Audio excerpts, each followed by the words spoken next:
Thanks for joining our podcast. I pray that this will strengthen you and encourage you to walk into the purpose that God has called you to walk into.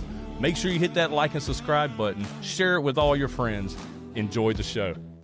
What's up, guys? Man, we're so glad that you guys decided to join us today. Today, we got a very exciting guest. I'm extremely excited for her to be here. We have Amellia Bradley-Smathers in the house. It's new. It's new. Just got married. Yes. Like, how many days ago? 8 days. 8 days ago, newlywed. Congratulations on that. Yeah, we got married on Friday the 13th. Oh, wow. Hey, testing all the waters. Yeah. I heard that. The day before Valentine's Day. So. Oh, okay. Well, hey, what a great Valentine's gift you give. Your husband's here with us, Jordan. He's here with us. So, be careful what all you say today. Supportive. He's very supportive. We love him for it. Okay, awesome. I mean, good guys. So, man, I'm so glad that you're here. You have an amazing story. Super excited to get you coming and sharing your testimony. And, man, I'm just excited. I'm ready to jump on in it. But before we get started, I have a gift for you. This is Foxhole Coffee. Cool. This is limited. We only have a couple left. I'm the ones with the last little bit. So, enjoy. It's strong. That's 24 servings. It's strong. Are they going to make some more? I'm emailing that. I'm working on that. To be determined. Yeah, but they're like, I don't know who this guy is. So, hey, you're a good promoter. yeah, I'm trying.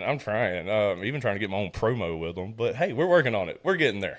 I have a little promotion myself for the shirt. Yeah, do you want to go ahead and do that real quick? Yeah, it's just church clothes. The guy in our hometown, he created this, and he actually grew up in like a metropolitan area where they had like skateboarding, and he couldn't wear that to church, so he created his own brand. Yeah, and it's just super cool. Like, this is Daniel 7, and it's all the 4 beasts. We did a little Bible study, but I forgot how I was gonna do that. So, like, I have the worst issue with knowing the addresses of Scripture in the Bible. Yes. Like, man, I could tell you what Scripture says in the Bible, but I cannot remember where it's at to save my life. I know. Me and Jordan were talking about that on the way over here. He was like, well, what kind of scriptures are you, going to say? And I was like, I don't know. I don't quote scripture. I don't memorize scripture. I know stories.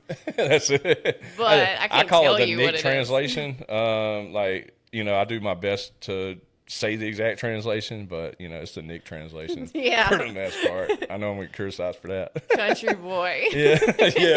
yeah, sounding inbred and hick all at the same time. That's where we come from, buddy. Yeah.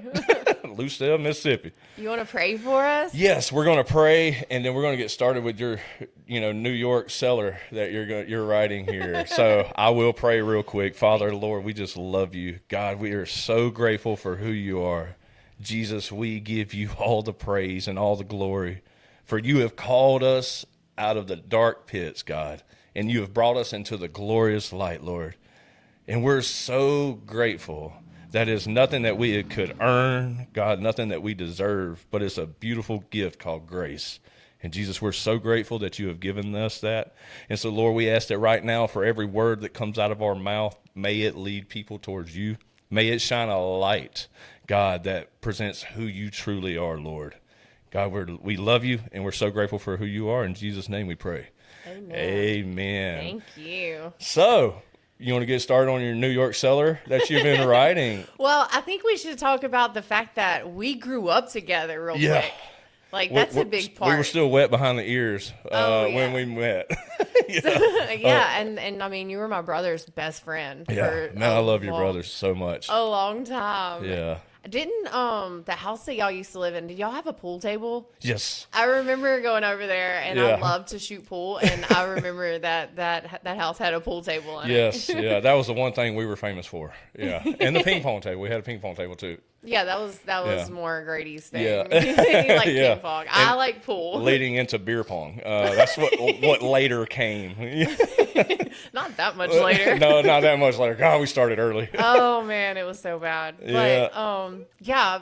I thought that was important for us to talk about because like we have known each other for so long and we went down a lot of the same paths. Yeah. You know, and we led to this point. Yeah. And now we have this shared moment, and I think that's beautiful. It's so awesome. It's really beautiful. I love seeing people from like where we came from, and there's quite a bit of people like to where we came from, and you know that's went their own route, you know, and then we all kind of grew up a little bit. God called us, and here we are, man, living the best life that we could live. It's beautiful, and you know the amount of peace that I've come to understand from God is beautiful. It's amazing. You know?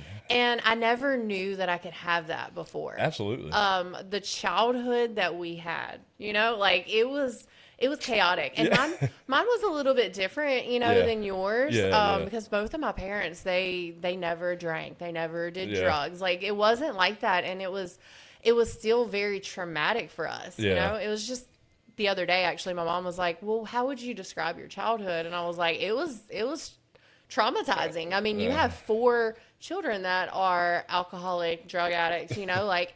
So I mean, there was a lot, and they didn't intend for it to be that way. Yeah. You know, it's taken a long time for me to understand that they are living their first time too. Yeah, absolutely. And that's something that, you know, is worth saying. Yeah. Because you can hold on to past traumas and you can hate people for things that they did to you and not ever take into consideration the fact that they didn't mean it, you know? Yeah. And that was never their intentions. Yeah, they didn't know no better either. Exactly. Yeah. And, you know, like on one of your previous episodes, you and John Eric talk about, you know, your parents were basically kids whenever they had y'all. Yes. And I can't really say that for my parents, but, you know, to not know that there is psychologically a better way to deal with trauma and stress. Yeah. It's been a tough few years for me, but to come out on this side and to have the understanding and the desire to be better is just it's amazing. Yeah, I would definitely say that you're gaining a lot of wisdom. So you have a social media content creator is what you are. I guess I'll get it right eventually. And the theme's called Walk With Me. Yes, Walk With Me. Yeah, and so one thing I could definitely say, it seems like you were gaining a lot of wisdom pretty fast. You're doing very well, I would say. Yeah. And I enjoy it because, I mean, would you call that like a devotion? Something you learned that day, or what? I use a lot of like what I'm going through as my motivation for what I talk on. But I every time that I go for a walk, I start, and it's pretty much at the same little point in the driveway. And I'm like, God, what do you want me to say? Yeah. What do you need me to say today? And sometimes I'll have like all these things thought up in my head, and then God's like, nope, you're going to talk about, like the other day, tithing. You're going to talk about tithing. And I'm like, nobody wants to talk about tithing. Nobody. But I mean, it was super relevant because it is tax season, and everybody's like, what am I going to buy? Well, what are you going to give to God? Like, and so many people say that tithing is like an Old Testament thing, but it's not. I wouldn't even, because you see Jesus say, give Caesar what's Caesar's, but give God what's God's. But I would even say that it's not an Old Testament thing or a New Testament thing. It's an opportunity for us to step out in faith. To give God, I mean, first of all, it's because of Him that we have anything. Absolutely. But it's an opportunity that God's given us to say, hey, let go of that grip that you have on your wallet, and let's just see what you do with it. And it's a faith. Yes. It's a faith, man. And we have stories after stories that how God will bless you for that. He's not going to give you a Mercedes. It's not going to happen. You might get an abundance of joy or peace. That might be what God gives you. But at the same time, just to give an example, I remember when I first got saved, I was working for Joey Mason, who was on the last show. I was making $10 an hour. Yeah. Now, I was still looking like a crackhead at this point. Like I was like 165 pounds. You're happy maybe. About that fertilizer. Oh, that fertilizer was great. You watched the show. I did. So I had like a 95 Isuzu. I don't even think it had like a inverter on it or nothing. That sounded like a bumblebee.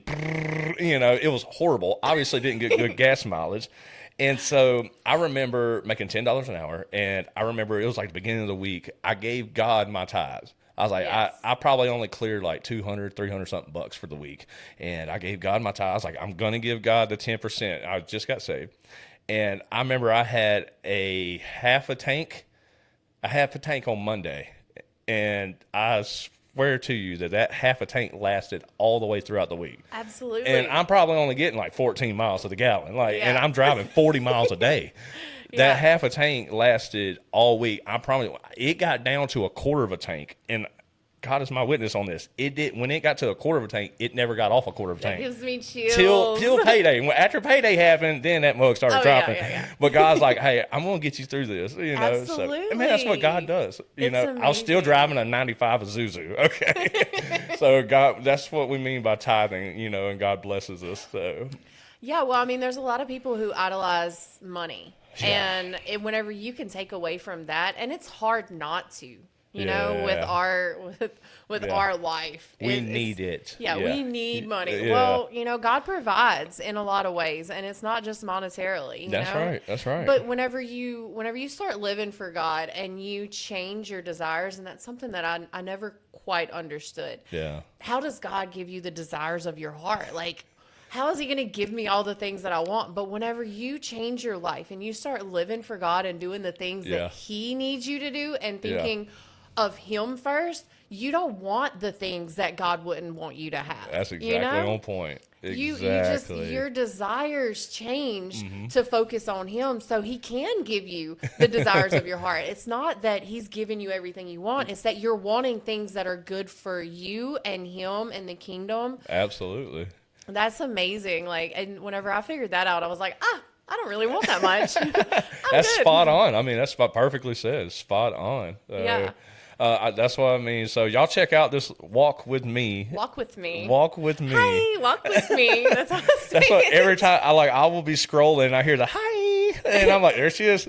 Yeah, and everybody else, they're like Jordan will be, watching videos, and I hear hi. I'm like, hey, that's me. My aunt the other day, she's scrolling. I'm like, hey, I hear me. Yeah, Kansas will do. So she makes her cooking videos or Yes, I love those DOBs and stuff. Not so much of her DOBs, but her cooking videos always got a song on there, and it's always some kind of classic song or whatever.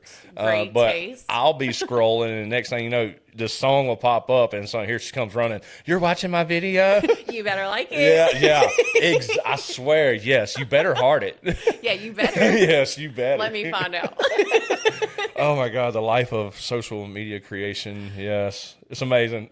I've been thinking a lot about Kansas. Actually, I've been watching her videos, and I think this is so worth saying because at some point, whenever we were younger, like right after, I don't think y'all were married yet, there was something that happened, and so I didn't like her for so long, and I don't remember it, and I've been thinking a lot about that lately and how God's working on me in different ways. And so now watching her and watching her on the episode that she did with you, y'all's first episode, I seriously felt God whenever she would talk, and I'm like, why have I not been friends with her? Well, to give a story on that, we kind of grew up, especially when alcohol was involved, that it's like we were not necessarily with each other, but we were quick to scrap.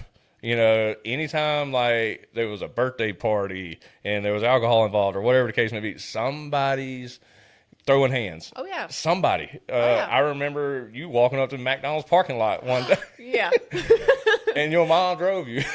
Yeah. That was the intention. I was at the house and somebody called and was like, hey, you remember that person that you was like, I was like, yep. And so that was where we grew up at. That was a part of the lifestyle that we chose. So. Yeah, very confrontational, but I have a really bad problem with holding on to grudges. Yeah. And it's something it's mostly with women. I have a real sore spot with women, and I think it has a lot to do with growing up with all boys, Yeah. But I think naturally women are like, ugh. But I love women, and it's just like I hold them to a higher standard, you know, and that's not good. I'm working on that because like that sucks. Nobody wants that. Like you're awesome, but you know I'm gonna judge you way harsher just because you're a female. Like no. Well, I mean, I hold men to a higher standard too, because I mean, like men to be godly men. You know, men are to be the leaders of their home, to raise their family, to follow, you know, follow God and all that. So.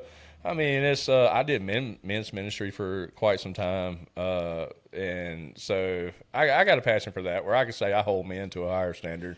So realizing like how much I'm drawn to her now, and now it's got me remembering things that I need to not do. Like hold on to past grudges that I don't even know why. Like there's so many girls that I went to school with and I'm like, I don't like her, but I don't know why, you know, and it's just dumb because we're grown, you know, and we're trying to live a better life. Like you can't hold on to stuff like that. And how much are you missing out on by being like that? Like to have a negative outlook on people for really no reason. Like how much are you missing out on God's gifts for life and glory? You know, it's just dumb.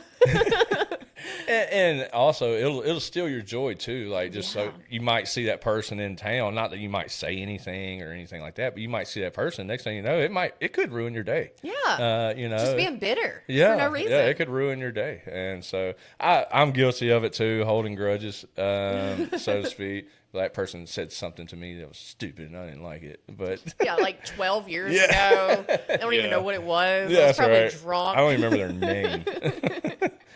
But so with me, let's just talk about like the last year. I wanted to read this and talk about how treatment in jail, because not everybody understands that I went to jail. I mean, it wasn't prison, but it's still it was pretty rough, and it was in Texas. So I think their prison or their jail system's probably a little bit better than like Mississippi's. Wow. I mean, the food I was really good. I just learned that you went. I didn't even know you went to jail. So. Surprise! I fit in with my brothers. Following the family tree. I mean, it took me 32 years, but I made it there. I can relate. They're so proud of you. They love me on a deeper level now. Oh, God. I love your family to death, man. You got an amazing family. They're crazy. Yeah. You got an amazing mom. Your dad worked me a lot as a kid, but I love him too. I remember one day, before we get started on yours. Yeah, go ahead. Your dad told me, we was cleaning out y'all's pond. Y'all had a huge pond. Big old, I don't even know how many, probably about 7 to 10 acre pond. Yep, it was huge. 8 okay. Hey. And we was cleaning out brush pile on the one end that was full of brush. And there was a bed of moccasins. Moccasins. I said that right, I think. But there was a bed of moccasins in there. And he was like, just wrap the chain around the brush pile and I'll pull it out with a tractor. Well, I'm noticing there's a moccasin in the water that will not leave this brush pile. He's like, don't worry. They don't bite underwater. Just get in there. I'm like, then how do they eat frogs and fish? And like, I feel like they can bite underwater. Baby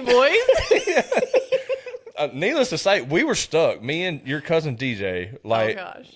Like, this was not a good manly moment for me. We was stuck on top of this brush pile, scared. Like, I'm not jumping off the brush pile. Like, there's water all around us. Yeah. Like, I'm not jumping, and I'm not getting in it. So I'm like, this brush pile is staying. Like, we're not getting it out. But, yeah, your dad's like, oh, they don't bite underwater.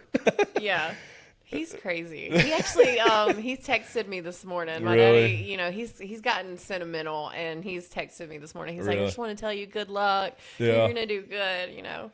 My daddy, he's my rock. Dude, like, he will always probably be the strongest man I've ever seen. Like, vice grips. Dude, the vice grip. Tighten them down all the way it can close them. That was his nickname in the shipyard. Was that his nickname? Oh, okay. Vice grips. I'm over here like using both hands and my knees, like trying to put a like jiu-jitsu hold on it. Yeah, and like this mug just ping. He's just like, hand it to me. Golly. Don't Give ever me do that, her Sean. daughter wrong. Don't ever do his daughter wrong. I'll tell you what. Yeah. He whenever we had like the old flip phones and we did signatures on the bottom. You remember? Yeah, his was vice scripts, Hammy. I'm like, Daddy, nobody knows you by that. That's all right. Yeah, you got an amazing The whole family. time, the whole time that I was in jail and in treatment, my dad was like the only family member that I had. Really? Yeah. Yeah. And so my dad, he's my rock. You Yeah. know, I mean, I will always be Daddy's baby girl, but like going through all of that, and you know, I couldn't tell him everything that was going on because I knew it bothered him. Yeah. Like it hurt him to know that his baby girl was 2 states away, Yeah. being mistreated, and he couldn't do anything about it because like he couldn't come get me. Yeah. You know, and so he did everything that he could, and he always answered. And I remember whenever I first got arrested, I didn't want him to know. And he called the jail twice, and 2 different people come bringing me this little sticky note, and they're like, "You better call your daddy." I'm like, "All right." Yeah. So I did, and you know, he as soon as I got like transferred to the place that I stayed for a month, he's put like $100 on my phone like Oh, immediately. really? And he had my mom do it, but I wasn't speaking to her, so like nothing that she did counted. You know, it was just my daddy. Got you. And I mean, that's kind of unfortunate. But there was a lot of hurt with that. But going to treatment was the thing that I needed, because there's a lot like that people don't know about my time in Texas, because I was like common law married, you know, and that was a very, very difficult relationship. Really? I know I had kind of mentioned earlier to you that to go from the strong, independent, like I did everything for myself person that I was, to being in that relationship, I quit my job, I lost my truck, I had no contact with my family, like even my social medias and everything he had control of. Wow. And so I went from top of the line, like I do it all myself, to may I please, Oh, you know, wow. and like what he allowed me to have is all that I had. Man. And so actually, I would pray. I would sit on the porch and just like stare down the road, and I would just pray, like, please, God, just take me out of this. Like, stop the pain. No more pain. Yeah. And that kind of leads to where my book that you were talking about is going to go. So while I was in treatment, it was my excruciating journey to no more is the book title. And God gave me that while I was there. And he was like, you know, you have a voice and you need to use it to benefit him. Yeah. You know, to benefit God. And so let me read this. Go ahead. Yeah. It's titled, it's a Dear Me. So I wrote it to myself. And this was the day after I got to treatment. So I got arrested on April the 25th. And that morning, like, my ex was screaming at me that he hoped I went to jail. And I was sober. Like, I had no reason to get arrested that day. It was a probation violation from the month before. Oh, wow. Yeah, and I was not expecting it at all. Like, I didn't even get to see my probation officer. They brought, like, a sheriff in and was like, all right, well, you're arrested. And I'm like, what? My child's going to get off the bus this afternoon and expect to see me, you know? Dang. So it was a lot. So the day after I got to treatment on May the 29th, 2025, I wrote this. And it's, Dear Me, what if I told you that all your fears were coming to pass? What if I told you that you have completely failed at life in the past few years?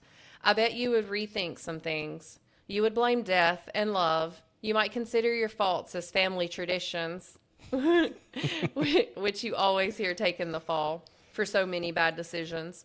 Well, sugar, it's high time, pun intended. You take your accountability for what you have done. You, Miss Priss, are the only one to blame. You allowed those men to take advantage of your kind spirit and your lack of self-love. After they hurt you dozens of times,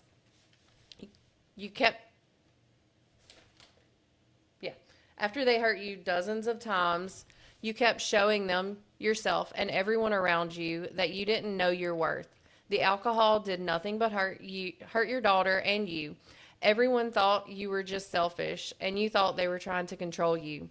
You silly, stubborn, selfish girl. Now you have really done it. You chose yourself and alcohol, and now Adelaida's in North Dakota, and you are stuck in a rehab facility in South Texas. You have no one except my ex, I'm not going to say his name, and your father. Thank God for them.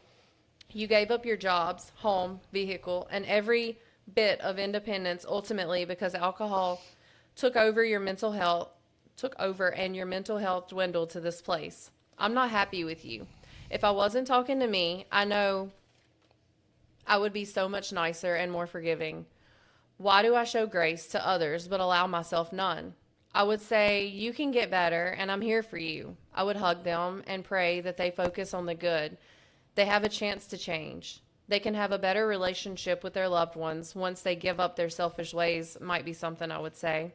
If only I weren't me, then maybe I would help me. Take my advice. I'm not using it. My Papa G told me that, and he would extend all the love, grace, and prayers if he only knew where I was. I'm just trying to get better. I'm trying to forgive. Forgive the ones that hurt me and forgive myself. I will make it out of this, and I will write a completely different story of me to me. I'm worth love, forgiveness, respect, kindness, grace, and effort. If I don't give it to me, I can't expect it from anyone else. Lord, help me to forgive. Amen. Oh, that's awesome. Yeah. So I look back at that, you know, and the journey that I'm on now, and like walk with me, and the relationships that I've mended, and you know, of course, with God. Yeah. It's amazing to think that that's where it started. Yeah. You know, I would have never guessed to be here. No. I completely know where you're coming from on that. You know, like the grace that we've been given, Yes. you know, considering like what we've done, the choices we've made, and like the fact that God's given us his grace regardless. And I know I've talked about it, like the things I've said to him, the things I've done, denied exactly who he is. Like, God, you're not even real. You know, like you're nobody to me. But still to receive a gift like grace, man, Yeah. it's there's no relationship like the relationship of God. You know, God is love. That's who he is, you know. And, man, thank God for Jesus. Yeah. He's so awesome. So knowing that, you know, I've always kind of had a foundation of faith. Yeah. Like, unrealistically, you know, because I put myself in situations, and like, I don't know if you even remember or have thought about this, but I actually killed myself when I was 16. Is this with NyQuil? It was chance? antihistamines. Okay. It wasn't NyQuil, but it's I remember close. getting a phone call from DJ, who is your cousin. Yeah. I remember getting a phone call from DJ, and he said Amelia's dead. Yeah. But it was the way he said it, like you wasn't anymore. I think they've done revived you at this point. Yeah, I was dead for 13 and a half minutes. Yeah, that is crazy. So, yeah, and it's funny because recently I've been like, I feel like I have a strong connection spiritually because, like, I was dead for that long, Yeah. you know, and I didn't see anything. I know that's like probably what you're thinking. Like, what what did you see? Was there a light? Did you talk to Jesus? No. Nothing. Wow. Okay. Went through that. Nothing. Okay. Sorry. But I do feel like there's a little bit of a spirituality that I've gained from that, you know, because I feel things. Yeah. You know, and like, even I know I had already mentioned about Kansas's episode that I could feel like chills, and that's my number one thing. Yeah, you know, if somebody's telling a story and it has any kind of spirituality to it at all, and I don't get chills, I'm like, I don't know if it's true or not. Yeah. You know, like, I don't know. And then somebody will tell like the most random story and I'll get chills. I'm like, they believe that. That's true. That happened. I will go to war behind that. Absolutely. Yeah, man, I remember that. And I remember, like, I was breaking, like, I cried and everything. And then DJ was like, well, she's alive now. I'm like, dude, I'll punch you. With that. Yeah, like, dude, that's exactly what I said. I was like, dude, I'll punch you in the face, man. How you going to say that? Yeah, I remember that, man. And I did. I cried when I heard it. I was like, there's no freaking way, man. Yeah, like, no, there was a lot of people that came to the hospital, you know, and that's kind of weird to me because I've always kind of felt like an outcast and like nobody really cared. But I realize now that it's because I didn't care and I didn't have that spiritual connection with God. Yeah, yeah. So now that I have that, it's like, it doesn't matter if anybody cares as much as I think they should, because I have God. Yeah. You know, and God, he put me here. Yeah. So like after I killed myself and like all of that happened, I realized that I was here for a reason. Yeah. And I still was really angry with God. Yeah. You know, I was mad because I did it on purpose. You know, like that was my intentions. I didn't want to live. I didn't know that. Yeah. And that's because, you know, they kind of told people that it was an allergic reaction to antihistamines. And I assumed that, you know, you was just trying to do what we did, you know, trying to get numb. You know, we didn't like reality. So we would drink or smoke or whatever. yeah. I thought that's what it was, that maybe you was just took a little too much of something. No. I took 2 bottles of antihistamines. I mean, they were prescribed to me. Yeah. But not like that. And so I went into anaphylactic shock and then cardiac arrest, and like they did the defibrillator on me for 13 and a half minutes. Yeah. So I was dead for like 5 minutes. Well, I was dead for like 5 minutes before we got to the hospital, and then like 8.5 minutes they did the defibrillator. So that's I crazy. had burns on my chest whenever I woke up and like come to. I bet. Yeah. They're supposed to stop after I think like 2.5 minutes. Yeah. But because I was young, because I had just turned 16, so they didn't stop because they were, I guess I was. Like, they're going to fight for this. Yeah. Well, thank And- God for that. Yeah, I still have a scar on like the inside of my leg where they put the PICC line in. Oh, really? Yeah, it was Wow. it was crazy, but you know, coming through that and realizing like I have a purpose, but I still was just ignorant. You Yeah. know, like I still lived a horrible life, and Yeah. I mean, not to like kind of balance or whatever. I mean, not as bad as some, you know, like that's so easy to say. Could have been worse. But like it's bad because Yeah. once you go through something like that and you know that life is so it's finicky, you Yeah. know, like it's fragile. It's fragile, yes. Because like the whole reason that I wanted to die was because we lost my first nephew whenever I was 12. And that like was rough. it rocked our everything. That was rough. And so I had no will to live. Like I had no reason. I didn't care. I didn't want it. Yeah. And I was angry, and you know, like my parents and my family, they were going through so much themselves. They couldn't be there for me. You know, I basically I was just not ignored, but you know, I was there. Yeah. And just going through the motions. And so knowing that and knowing that I had a purpose, like God brought me back and he wanted me here for something. And so I still lived like in the world heavily, like so bad. And then having Adelita, like that's been my rock since then. And she's my everything, but like I still, I couldn't get enough love from a child that I can get from God. Yeah. Yeah. So totally different level. Yeah. Oh yeah, absolutely. And learning that like I was putting so much stress on every relationship that I've ever had. Yeah. You know, like my family, my child, any kind of romantic relationships, they were everything to me because I didn't have faith. Yeah. I had faith, but I didn't have the relationship with God that he requires. Yeah. And it's not just that he requires it, like we need it. We gotta have it. We have to have a relationship with God because, I mean, once you have that love and the peace and the contentment, you can relax. Yeah, absolutely. You know? You don't have to be hyper vigilant on everything that everybody does, and realizing that you don't have control is everything. Yeah. Especially if you're a control freak. I'm a control freak, and I'm like, oh, I need to know why they're doing this and why they said this and who they're saying it to. And now I'm like, you know, it really doesn't matter. Yeah. Because God knows everything. Yeah. and I've always said that, like God knows everything, so I don't have to explain it, you know? And there are some things that you know, of course you owe people to explain. Yeah. But that's always kind of kept me honest.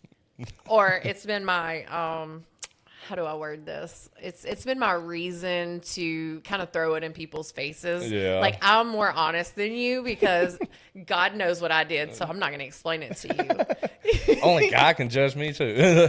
Yeah, like, why am I going to lie to you? You don't mean nothing. I still say that to Kansas. Only God can judge me.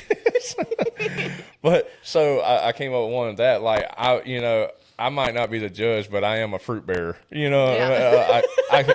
I can judge your fruit. So Yeah, I'm a fruit inspector. that's There true. we go. But no, and that goes along with what you were saying. What we talked about in the very first episode is, there's putting people up on a pedestal. They can never measure up to that. No. And I used to put Kansas up on that. Not that, thank God, we didn't really get into the knockdown, drag out.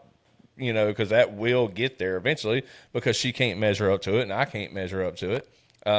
It's the only place that, only God could feel. God can only fulfill that level of the totem pole. And it's very important to have him in that right position for the relationship. And that's another thing that Jordan and I have talked about y'all's first episode was we call it the umbrella, you put God and then spouse and then children. And a lot of people, they get confused with that and they want to put the kids next. And I mean, when you're living the right way and you put God where he belongs and your spouse goes next, your children are automatically going to be important. Absolutely. Yeah. You're not neglecting him. No. So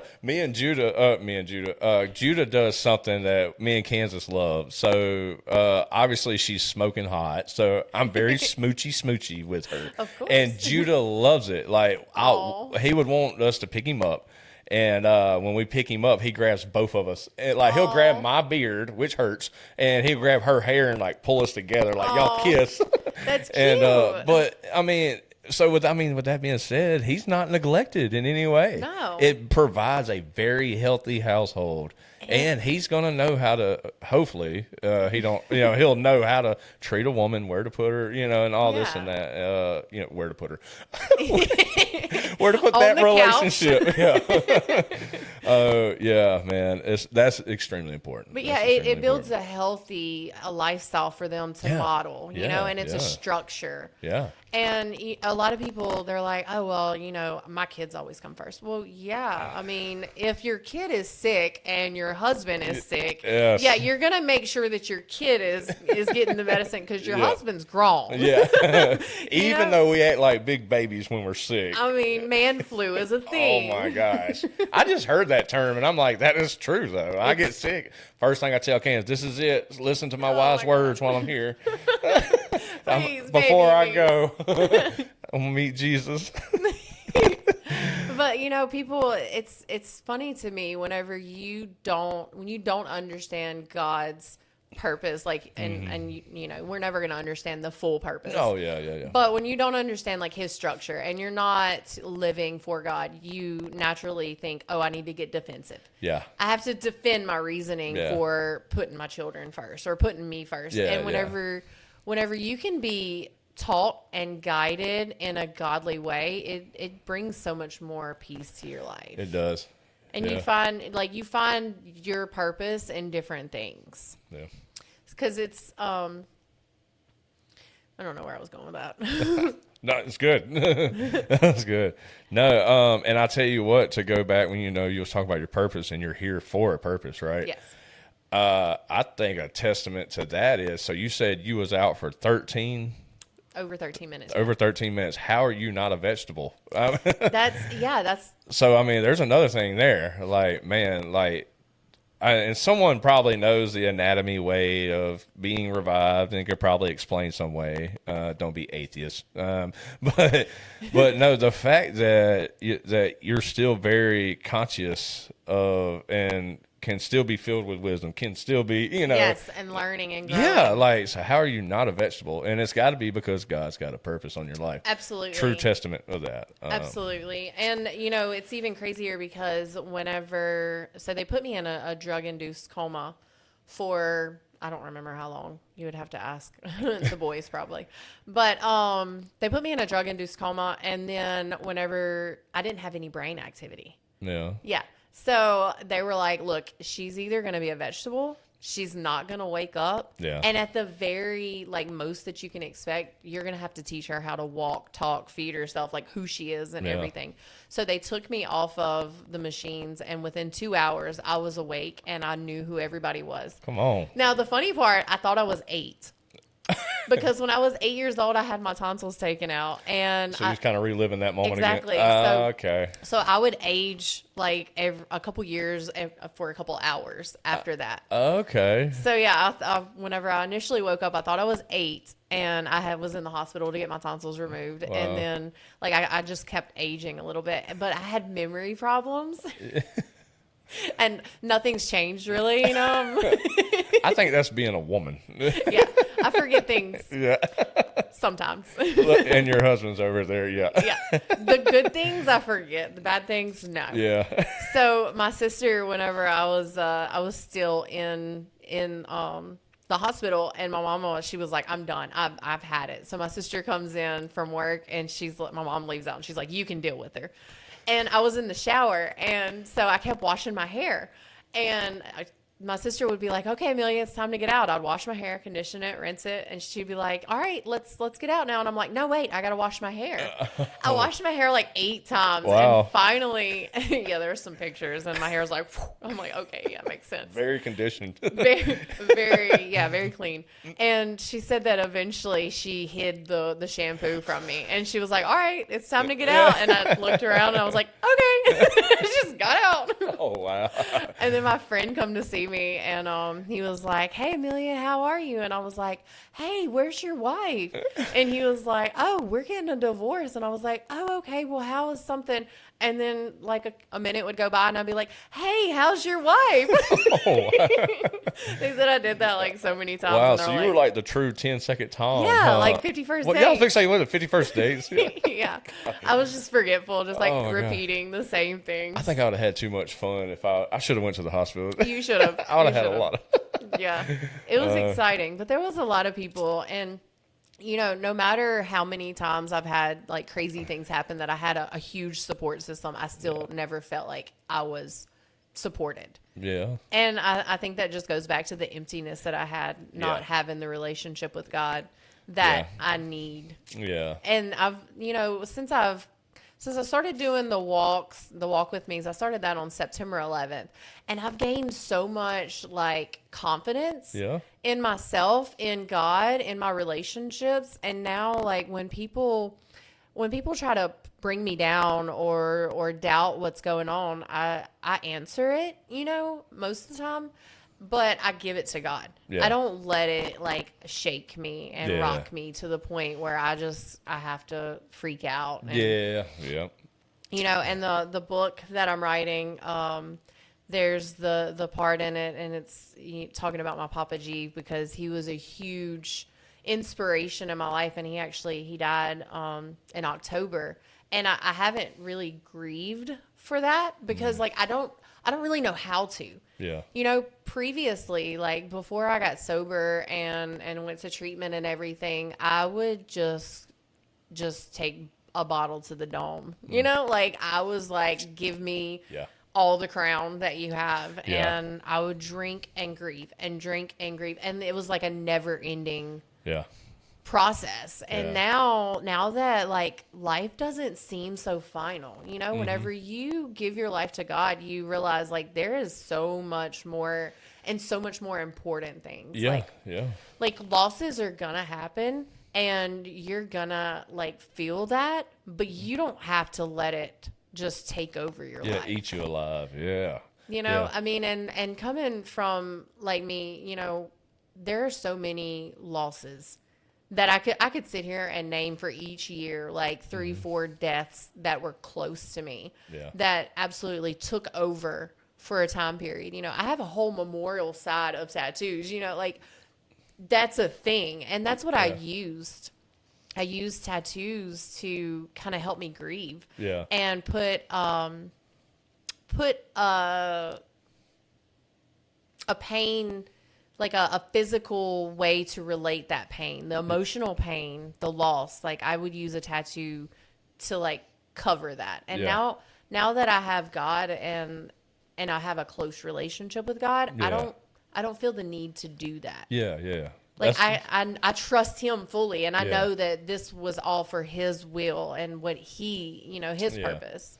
Yeah, I mean, he is the comforter, and he's near to the brokenhearted. I mean, he's a really good father. He's a really good father. Absolutely. And I tell people all the time, too, and I don't know so much about the grieving part because I've always, I don't know, I've grieved weird. As a child, I can relate to a lot what you're talking about. But as I got older, I don't know, I guess it's suppress, I guess is what you would call it. Like I kind of just stayed away Out of from sight, out of mind. Yeah, I kind of stayed away from that part of life. But I tell people all the time, at least when it comes to this, trying to fill the gap and fill the hole, that, God spoke everything into existence except for when he created us. He created us by hand. And so that means we have the thumbprint of God on our lives. Oh, wow. And so when we try to fill this void, with alcohol, with drugs, with women, guys, whatever you're into. Yeah. But when we try to fill this void, it will never fill that void because only the thumbprint of God, the presence of God, is the only thing that can fill that void. That's awesome. Yeah. And so to what you're saying, and I'm guessing that can kind of go with grieving. Only God can really help with something like that, man. Yeah, and it's just like it's so unnecessary to use all of those things whenever you realize that you don't have to. You don't have to feel that. I always felt like if I wasn't feeling the loss and feeling the pain and absolutely broken about somebody's passing or something that had been wrongly done to me, that it would just disappear.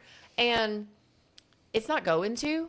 You're still going to be able to remember the presence that they had in your life or the impact that a situation had on you. You don't have to just let it destroy you. Absolutely. You can find the positive and the beauty in it and keep moving. Yeah. Because when you realize that, like, we have a purpose here. And I know I keep saying that because, like, it's important. It is. It's super important. And a lot of people, I don't think, realize it. Because if you realize how much bigger God's plan is than what we're doing. Yeah. Even like just today, like it's so much bigger. Like this is going to reach people that we don't even know. Absolutely. Yeah. And whenever you realize that, like the smallest thing shouldn't just make you fall apart. Yeah. Absolutely. Like somebody pulled out in front of me in traffic. Okay. And maybe you needed to go slower. Like maybe God had a purpose. Yeah, maybe I prayed for patience before the car ride. Dude, if you want to see me get ungodly, put me behind a wheel. I am the worst. I am the worst when it comes to people driving because I really feel like stupidity comes out of everyone when they get behind a wheel. God, and it's really bad here in Mobile. Really bad. I might have to edit that out. I don't know. I might not. No, we're gonna pray about you and your driving. Yeah, it's important that I'm human. Yeah, we're definitely human. I don't drive right now, at all. So that's a thing. I actually had a DUI in Louisiana and they took my license. Oh. And so then when I got a DUI in Texas, they didn't take my license. It's still with Louisiana. And like, it's super easy for me to get it back. But because I'm on probation in Texas and I can't drive without paying for like the interlock system, I'm like, well, I don't really need it right now. There you go. I'll just wait. I'll waste that money. Yeah. I wish I could be a passenger princess. I don't get it very often. Only when I get through, I'm having figure out some health issues. I don't know what it is, but I get dizzy. And that's the only time Kansas drives, whenever I'm just getting a little dizzy. I don't know, it's vertigo or whatever it is. Are you sure that you're actually I might getting gaslight dizzy? her sometimes, you know what I mean? Are you really dizzy? Is that how you say that, gaslight? Gaslight? Okay, Yeah. gaslight. All right, cool. Yeah, You're just manipulating her just a little. Yeah, It's I'd be like, innocent. I don't feel like it, you know what I'm saying? So Yeah, I had to drive Jordan home one night because he couldn't see. I'm like, you have glasses. You could just put those on. They're foggy. It was raining. I'm like, what do you mean? We all know how to play the system. So with all of what, and you're about to get into your testimony. So with all that, let me ask you a question. What is, and I want to make sure because I know I wrote it down. So yeah, what is the most inspiring story that that's in this Bible that you can kind of relate to? So I really like the story of Esther. Oh, Because, Esther, she didn't plan to be where she was placed. yeah. And I feel like that's a lot like me. Whenever I got out of treatment, I planned to just like stay home, be out of the limelight. Like I didn't want to be public about anything. I just wanted to paint, cook some good dinners, be just sweet little Amelia at the house. And while I was in treatment, God was like, nope, you're gonna be out there. You're gonna use your voice and you're gonna tell people about what's going on with you. And I was like, are you sure, God? Like, I don't wanna. And so, the story of Esther, she when Mordecai was like, you have been placed here for such a time as this. Yeah. That I say that a lot. And I really believe that. Yeah. Like I'm here for this, and I know that God has given me an ability to explain things, to understand things in a unique way. Yeah. And to talk to people, that some people can't reach. Yeah. And then with all the things that I've been through, I mean, like domestic violence and suicide and, there's a lot. There's just death, and my nephew died from SIDS, and my brother, he died from basically drug and alcohol abuse. Like his heart shut down. So like there are a lot of stories that I can tell that people can relate to. You don't have to be a certain gender or race or anything. Like I broaden that to where like people can relate. Yeah. If you've been hurt by a person that you were dating or a family member or anything, like I have a story. Yeah. You want to hear about it? Like I can relate to that. Yeah. That's super important when it comes to reaching people and giving testimonies and stuff like that. And I mean, the power of our testimony is really what, and I say it all the time. I mean, people could try to quote scripture all day long, but really, for people to get to relate to you, I mean, that's the biggest thing. I know we have people that comes on here, and I say this, since doing this podcast, it has opened up my eyes just to how many people out there are hurting in so many different ways. Mm-hmm. Depression being a real big one for many different reasons. And man, so these testimonies, people are giving these testimonies and relating. These people probably are never going to go into a church. Probably not. I pray you can find a church family that can be there for you and pray for you and all this and that, but they're probably never going to go into a church. Yeah. So we can relate to them, in that area. Be like, hey, look, I can tell I've been through this too, and this is how God moved, and this is the scripture I used. This is this is what I prayed, and this is what my routine was, and stuff like that. This is outreach. We are going above and beyond to try to reach people. Yeah. And like I think it's important that we make sure that everyone knows that this is not for us. Like I don't care to be seen. Spending our Saturdays looking at this face. It's not good for the guests. Like I it's not for me. Yeah, and that was one thing whenever I started my walks, like I made that clear, and I know I probably need to say it again since it's like 160, 70 something days in. I need to reiterate to people like this is not about me. Yeah. And I'm pretty sure that I've gotten that message out there, but I just want it to be something that everyone remembers, that like it's not about me. This is about God. Yeah. This is about Jesus. This is about having peace in your life and reaching other people. Yeah.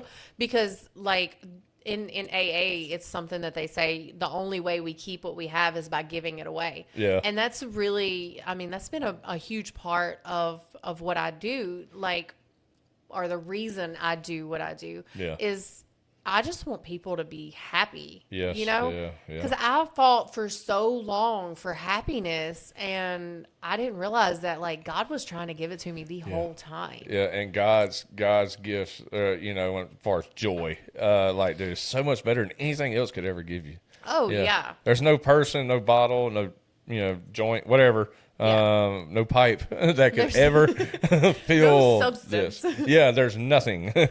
There's nothing, man, that what God can give. And that's what you probably heard it said, that, like, there's happiness, but then there's joy. Yes. Joy is the supernatural Yes. experience that you can only get from God. It's a gift from the Holy Spirit. Yeah, and that's something that I've realized also, that I've always been a very extreme person. Yeah. Like super, super high highs and super, super low lows, you know? And so just to be content Yeah. in all situations, like no matter if there's a death close to me, which just since I've come home, there's been like 4 super close deaths where I reached out to those people and talked to them, and they said, hey, you know, I'm proud of you. I want to see you, like stuff like that. And then the next thing you know, I'm at their funeral. Wow. You know, and for those things not to push me back into alcohol, not to make me go to the bar and do the things, that's God. Yeah. That's strictly God. Yeah. Like he kept me straight and sane. And you know, like I'll go to the altar now and I'll lay my burdens down there and I'll pray to him and go into his word. Like that's a huge part of why I'm here is I started reading my Bible and to see the way that it helped. Yeah. The way that it affected my mood. You know, I would be so upset in treatment and like my ex wouldn't answer the calls and he would ignore me for like the whole weekend and it would just tear my heart out. And then I would start reading the Bible and it would comfort me in a way that I didn't have ever before, you know? Yeah. And so I tell people, I'm like, read God's word. You know, you don't have to understand it all at first, but just read. Like it does something to you. Yeah. I was going to ask you, what's so experiencing like a horrible loss and stuff like that, what's your process? You know, obviously using God, but like, what's your process of like grieving now? So, the few losses that I've had since I started my walk, I do a video about them, and I kind of just put that out. Kind of like a legacy, maybe? Into the do universe. like a legacy? Yeah, like I just put it out there, and I'm like, this is what I feel on this subject, and I cry. And, you know, I haven't figured that out completely. You know, I kind of just let God have it because, you know, I trust him. Absolutely. I trust that he had a purpose. Yeah. And I've been very fortunate to not have regrets with those. So I don't know if like somebody that maybe I had a hard relationship with, if they passed, if I would be able to handle it the same way. And I'm sure, you know, God is going to make sure that I go through that so that I can overcome it. Yeah. But that, you know, the changing your thinking on things is huge. Yeah. You know, and that's another big factor in what's helped me because just to think positively. Yeah. I never knew that I had control of my emotions. I thought I could control the way that everybody around me said and did things. You know, and my brothers, they obviously let me. You know, they would control a lot of things behind the scenes, and I thought I did. You know, so realizing that I don't have control over anybody else, I only have control over how I feel, and how I think really has an impact on how I feel. Absolutely. So whenever I start thinking something negative, or I start thinking how much I miss someone, and how, you know, I wish things were different in their relationship, or, you know, whatever, I tell myself that I don't have any control over that. And, you know, just changing my thought patterns have been huge. Yeah, absolutely. Absolutely. I know one of the things that I just keep reminding myself of how, you know, this physical life that we have, man, it's so small, it's so short, and that is so important now that I know this knowledge to share the gospel with them, because eternity's coming. Yes. And man, we just try to take as many people there with us Absolutely. as possible. Absolutely. Yeah. So man, that's good. I know you can relate. A lot of people can relate to you on that scenario. So, and so another question I want to have for you is, what is your go-to scripture in bad seasons, and why is it your go-to scripture? You So- don't have to know the address. We've been through this. Yeah, I don't quote scripture. Yeah, But yeah. the serenity prayer is Okay. really important to me, and that Okay. goes back to the control, and it also goes back to AA. Yeah. You know, because that's. Can you just- kind of edify, if that's the right word, the serenity prayer? Like, not word for word, but like, what is the serenity prayer? I had it before you asked me. Of Of course. course. Of course. God grant me the serenity to accept the things I can't change. I can't remember all of it. Hang on, Jordan's gonna get it. You Yeah. can say it. Got Google. So it's God grant me the serenity to accept the things I cannot change, courage to change the things I can, and the wisdom to know the difference. Thank you, darling. I wonder if that kind of goes with, what is that proverb that is, do not lean upon your own understanding, for his ways are higher than our ways, and his thoughts are higher than our thoughts, and that he will make your paths as smooth and straight. It's Proverbs something. That's all. But not leaning upon our own understanding, knowing that God has got this. I mean, Yeah. just know that God's got this, man. Because I tell you what, and we can all, if you really think about it, if you look back into the times where you felt like it was completely out of control, but looking back now, say years have gone by, looking back now, it's like, now I get it. Now I see, why I went through this, or why this was happening. That person's not in my life anymore. Now I know why, because I found someone so much better. Absolutely. So, That was kind of the trail that I was going on, and I derailed because, ooh, squirrel. preach. Squirrel. With the sitting on the porch in Texas and Yeah. and praying for God to just take all of the pain away. When I looked back while I was in treatment, I realized that he did exactly what I prayed for. Absolutely. Not in the way that I wanted. Definitely or- not as fast as you wanted either. Absolutely not. But in the way that I absolutely needed. Yeah. Like I needed to go to that treatment facility. Yes. And I needed to go when I went, because I did end up touching other people's lives.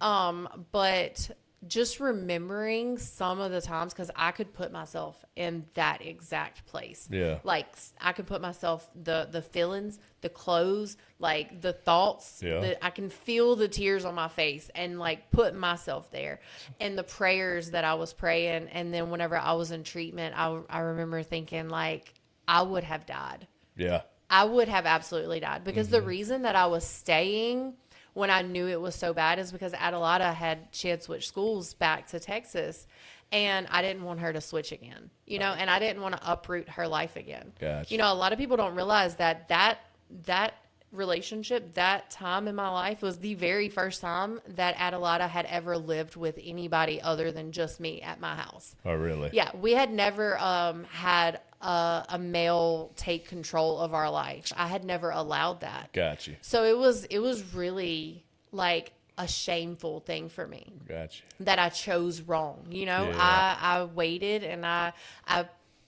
was very protective of our life and made sure that she always had her own room and our own home, and we never had anybody have control of our environment or anything like that.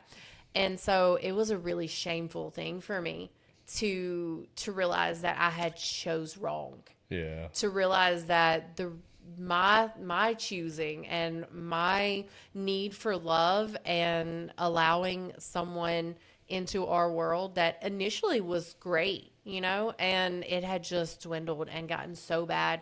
and realizing that like it was my fault. Because I don't put that blame on anyone else. You know, I can't allow that, because then it would take away the strength that I gained from it. Yeah. You know, Yeah. and I can't say, oh, well, he did this, he did that. No, I allowed it because I needed love, and I needed to feel like I was enough because I didn't have God the way that I should, Yeah. you know, Yeah. and I was using that relationship to fill a void. Yeah. And just understanding that like it was my fault. Yeah. And so We all learn. I didn't leave whenever I knew I should have, because I was trying to give Ad a lot of the stability that she deserves, you know? And so I prayed, and I knew that whenever she left to go to visit her dad for the summer, I knew that something drastic was going to happen. Yeah.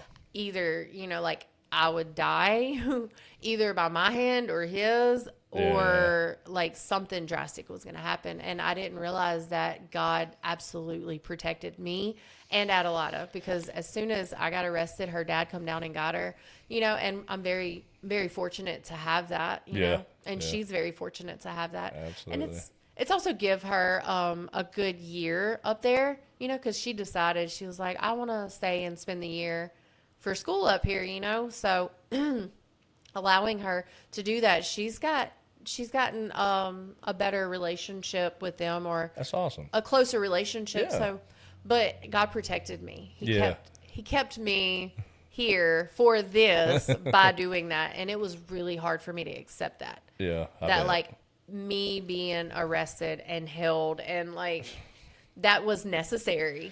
Yeah. It's hard to realize that that's how far I had gotten. Yeah. And I've said this before too. It was like me, I had to hit rock bottom in order to, you know, actually open my eyes to the situation. And unfortunately, a lot of us are like that.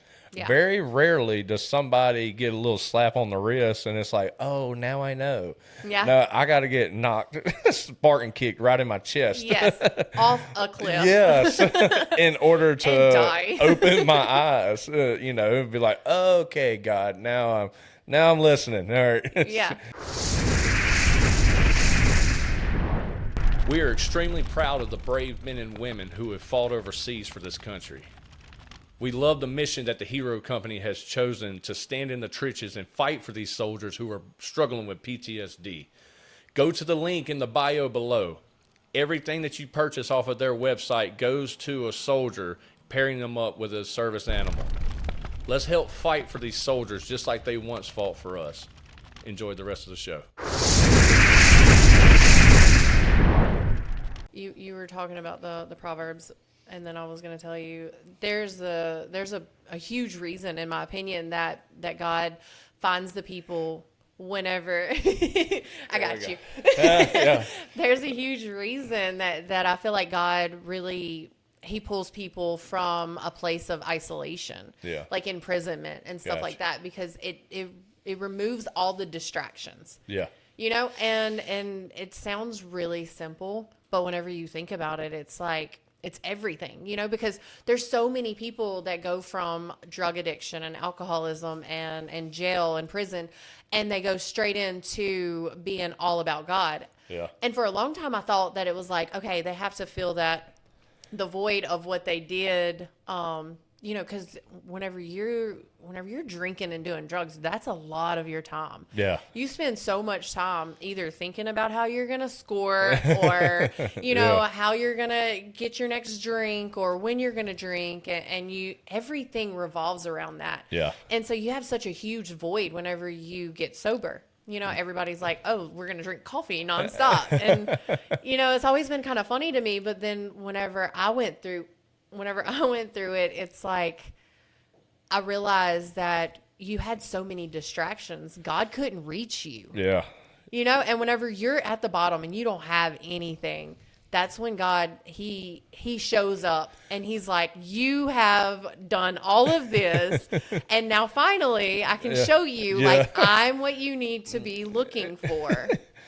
So he removes the distractions from your life. You don't have, all of the in some situations you lose your kids, you lose your family, you lose your jobs, you lose your homes, and all you have is God. Yeah.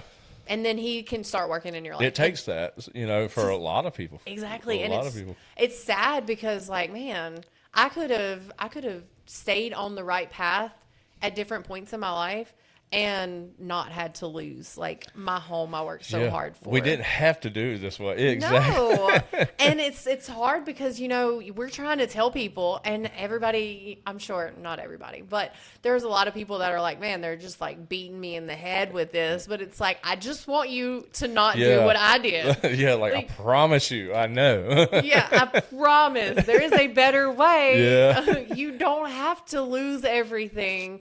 But God will let you, and it's not him taking it from you. If that's what it takes, it's not him taking it from you. It's you losing it. Like, you fumble, legit. Yeah, absolutely. You lose it because you're not going to the source that you need to. Yeah. And there's, we're born with knowing that there's a way. Yeah. We're born with that, and we lose it over time, and we try to numb ourselves, like you had said earlier. Yeah. And I know that for a long time I tried to numb everything. Absolutely. Yeah. I was not happy if I wasn't blackout drunk. Absolutely. Yeah. Me too. That's so unfortunate, because, like, how many relationships could I have kept and used to better myself and the kingdom? Yeah. But I lost those because I couldn't function. Yeah. I didn't know how to deal. Like, I didn't want to feel. All. Yeah. I remember times, me and your brother, matter of fact, Logan, we sat in my room drinking NyQuil because we all we did was pass out. Like, but we didn't have no more, weed. We didn't have no more alcohol. We didn't have nothing. And me and him just sat there drinking NyQuil. We drank like half the bottle, and we passed out. Yep. Yeah. I remember the first time I did that, and it was an accident. Like, I was sick, and I drank NyQuil, and I drank too much of it, and I ate like 3 bowls of Mama's seafood gumbo. Like, that's amazing. Hey, but that woman can cook. Oh my gosh, yeah. she can cook good. So I ate so much gumbo, and then I fell asleep in our kitchen floor, and Grady come in like laughing at me, and he's like, "Yeah, you drank too much NyQuil." Got drunk on the NyQuil. It was so bad, and I was like 14, and it wasn't long after that I was drinking every single day with the boys. Yeah. And that was just what we did. Absolutely. Yeah. Me and Logan would leave school, and we would stop at Grady's friend's house and drink every day. And, Mama and Daddy had so much going on with the grieving of the baby and stuff. They didn't know. Yeah. They just truly didn't know. Yeah. They was trying to figure out how to go through that process too. Their first grandchild dead. Like, that's, man, it's heavy. And Grady, I told Grady all the time, man, like, you really are one of the strongest people I know that, like, mentally, like, I think I've told this story on one of the episodes where in the first episode we talked about Judah, and how he was on his deathbed and everything. Yeah. And so I went to a moment there. I had someone reach out to me, and they said, "Nick, I need you to make the decision now." It was my mother, and I know what she meant by this. It was thinking the Abraham Isaac situation. Like, you need to make the decision now. Are you going to serve God? Like, you've got to make a decision. Like, you're going to serve God no matter what happens. That's for hard. a brief moment, I went to a place to where Judah was no longer here, and it got dark very quick. It got dark very quick, and I could just picture myself in the dark room with a bottle of liquor. Yeah. I'm like, and I think I ain't saying that's why God saved Judah, but I think for sure God, he knew that, all right, you can't trust me with this, God, because I'm going to fall off. Don't trust me with this story, Jesus. Like, I'm going to fall off. And I mean, look how far you've come since then, Oh, dude, yeah. Like this whole podcast, and like I called it, what was it, yesterday? I said, when I do my Godcast. Godcast, that's what we need to start our own Jordan's app. like, are you going to say that? I was like, yeah, probably. Yeah. The Godcast. We start our own app, the Godcast. That way nothing gets tampered with. It's all wholesome and good most of the time. Yeah, we'll We try are to keep human. we'll keep our opinions to a minimum. Sometimes. Can't guarantee 50% that. of the time, we'll only say 50%. Yeah. Once I learn self-control, we'll start going live. So I got to get some self-control in there first. So, where are we going next? Are you ready to get started on your story? Well, we haven't been. Yeah. So I mentioned that I've always had like an abnormal amount of faith. Like I would do dumb things and I knew that like I had a purpose. So he was going to see me through. So like I knew that if I tried to kill myself and God wouldn't let me die and I was angry about that he wasn't going to allow me to die. Yeah. And there have been so many times where people have tried to kill me. You know, like I've been in a lot of domestic violence type situations. Wow. Like I have a scar on my shoulder and I have glass in the top of my head and the back of my neck still. Dang. Where a guy he flipped me in a car on purpose, you know, and we flipped 5 times. Wow. Each time it landed on my side. So like my whole side of my car was crushed and his side was perfectly fine. And like I had fatty tissue sticking out of my arm and like huge cuts that I had to get a lot of stitches What a and stuff. dirtbag. Yeah. Yeah. It was great. And I stayed after that. What made you stay? So honestly, my thought process was if I stay after they do something so horrific that they will finally appreciate and love me and treat me the way that I need to be treated. I got you. And that's just, I mean, that it all goes back to God. Like I had a void in my life that no one could feel. And I didn't realize that I was feeling it the wrong way. Yeah. And, so yeah, I stayed for a little while and there's nothing that anybody can do to take that away. You know, like no matter how much he could have loved me, it would have never been enough to make up for that. Yeah. And that's kind of what I was doing. And I've learned even since then, like even since I've been, you know, rededicated my life and I've been living for God in a way that I never did before, I realized that I still kind of do that. If somebody does something that I don't agree with, that hurts me, and I forgive them for it, I want them to go above and beyond. And that's not fair, you know, because God doesn't require that from us. That's right. We do that. I feel like whenever you're truly, when you truly repent and you go to God and ask for his forgiveness, you try to go above and beyond to never do that again and to make up for it. Yeah. And I feel like I require that from people, from relationships in my life. And that's not fair. Yeah. You know, because you just can't. You can't expect somebody to do more than they should, even if they mess up, even if they make a mistake. And realizing that about myself and trying to be a lot more kind and understanding. I like to relate everything back to God, which is great. That's a good thing to do. It's great. But I realized that, you know, I allowed men to absolutely like hurt me and I would forgive them. Whereas if somebody else even said something I didn't like, no forgiveness, like none. I offered no, what is the word I'm looking for? Like I allowed no room for error in most of my relationships, but I was so forgiving in some. Yeah. And it was just imbalance. Gotcha. And you know, whenever I went from the wreck. Well, let me ask you a question. And if would someone who's in that kind of scenario, say there's women out there, and we know there is. Yeah. I mean, what kind of advice could you give somebody who's going through? Seek God.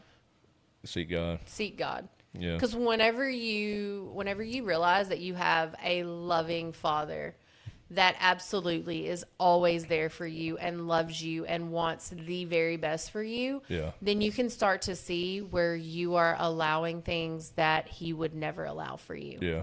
And when you find worth in yourself through God, you start to understand that like you have a purpose. You have a reason. You are worthy. You deserve love and respect. And Absolutely. you find that from God, and you stop accepting less than that in your relationship. I was just fixing to say, to add on to it, but you just hit it, that, understand your worth in God, and don't allow a man to undersell that.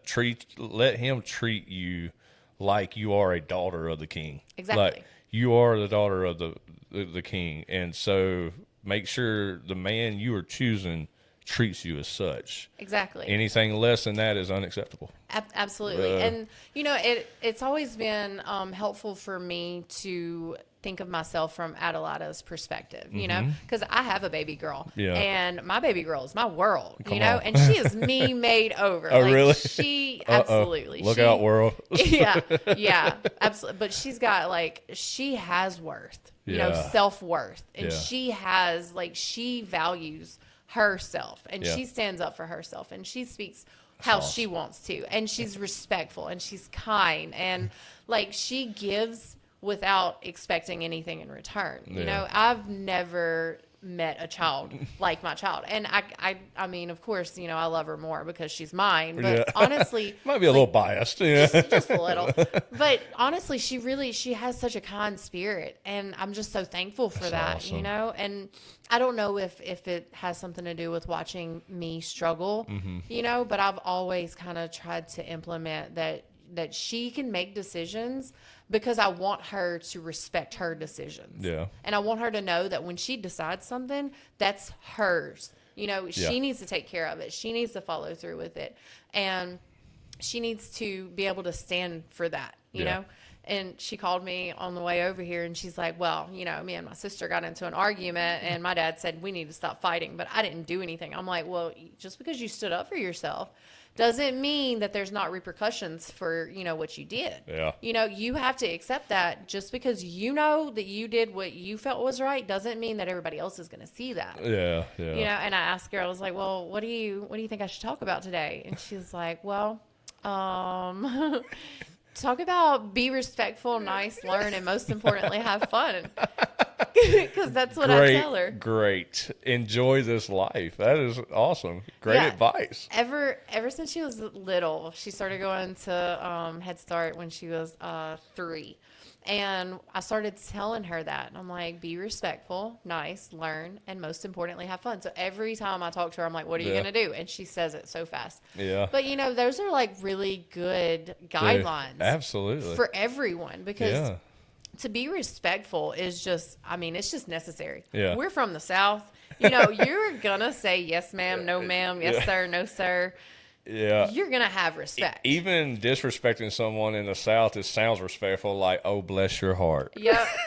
You say it knowing.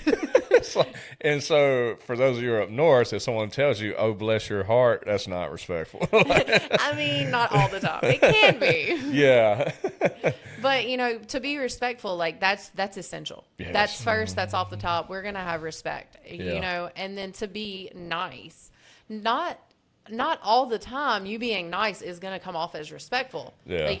You have to learn how to be nice, because you don't know what other people are going through. Oh, absolutely. Yeah. And you have to just kind of be mindful of that. And if you say that, it's kind of like a mantra, if you say that every day, you're going to take some of it. Absolutely. And then learn. Yeah. Every single day I tell her learn something, because I feel like if you lose the ability to learn, well, I feel like probably you're arrogant, because there's always something. There's always something to learn. There's always something you can learn. Absolutely. But you're pretty much dead at that point. And if it's not in a physical way, then it's like a spiritual or psychological way.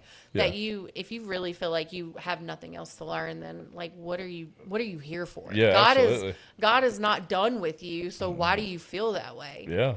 I know there was a question someone asked Charlie Kirk, like, hey man, what's how can I be, what's the best way to be successful in life? He said, wake up every morning and learn something. Read a book, Absolutely. learn something new every single day, and it will build success on you. Yeah, and it doesn't have to be something knowledgeable. I mean, it can be something that, like, historically or spiritually, like somebody else's way of thinking. Yeah, absolutely. Like other people's mindsets it's interesting. Yeah. And you'd be surprised too, like how, man, a lot of people are the same. And I mean this is like what people went through, like even the Bible. There's something in the Bible that whatever you're going through in life, it's in the Bible. Like somebody dealt with the same exact thing. I mean, read Psalms. David was happy one day, and the next minute he's sad. Absolutely. And so there's people are saying, so yeah, read whatever it's, I guess, a published journal or whatever the case may be, man. You'll learn a lot from that kind of stuff. And then, of course, the last thing, in our little thing that we say is most importantly, have fun. Yeah. And that goes back to fun and joy and peace, because, we're not here to just go through the motions. Waiting to get to heaven, We're not here to just deal with the bad all the time. Yeah. Like, you should find, and if you can't find joy, then make your own fun. Like, have fun. Do something that brings your heart, like, some positivity. Absolutely. Man. And I mean, it's like, yes, the goal is, one day we're going to get into heaven and it's going to be amazing. But we're supposed to be experiencing that kind of stuff now. Like God says, I've come to give you life, but not just life, but of abundance. I'm coming to give you an abundance life. Enjoy your life. Like, enjoy this life. This life is precious. Like you said earlier, life is fragile. Life is precious. Enjoy what you have in these moments. It's not. We're not just here just waiting to get to heaven. No, I'm going to enjoy it while we got to spread the love of God. I mean, and it's so crazy to me because I have a lot of opposition right now, and I don't have any animosity towards these people. Like, I understand. I understand that not everybody's happy for me. I understand that not everybody understands how I can have so little and yet so much, like so much happiness, so much joy. And it's because I see the bigger picture now. I'm not like, okay, people don't like what I wear some days, but does that matter? Is that going to send me to hell because your opinion of me? Like, no, I'm not worried about that. Oh, I remember people just get mad I'd wear a hat in the church. Oh, man. Oh, my God. That's a big deal. And so, and here's my thing, and it's changed a little bit now because God checked me on something, and I was like, okay, cool. But I wore a hat in the church. I felt like God gave me permission because obviously I was kind of called into the youth ministry and stuff like that. So I'd wear a cool little hat, might wear a flat bill backwards, whatever.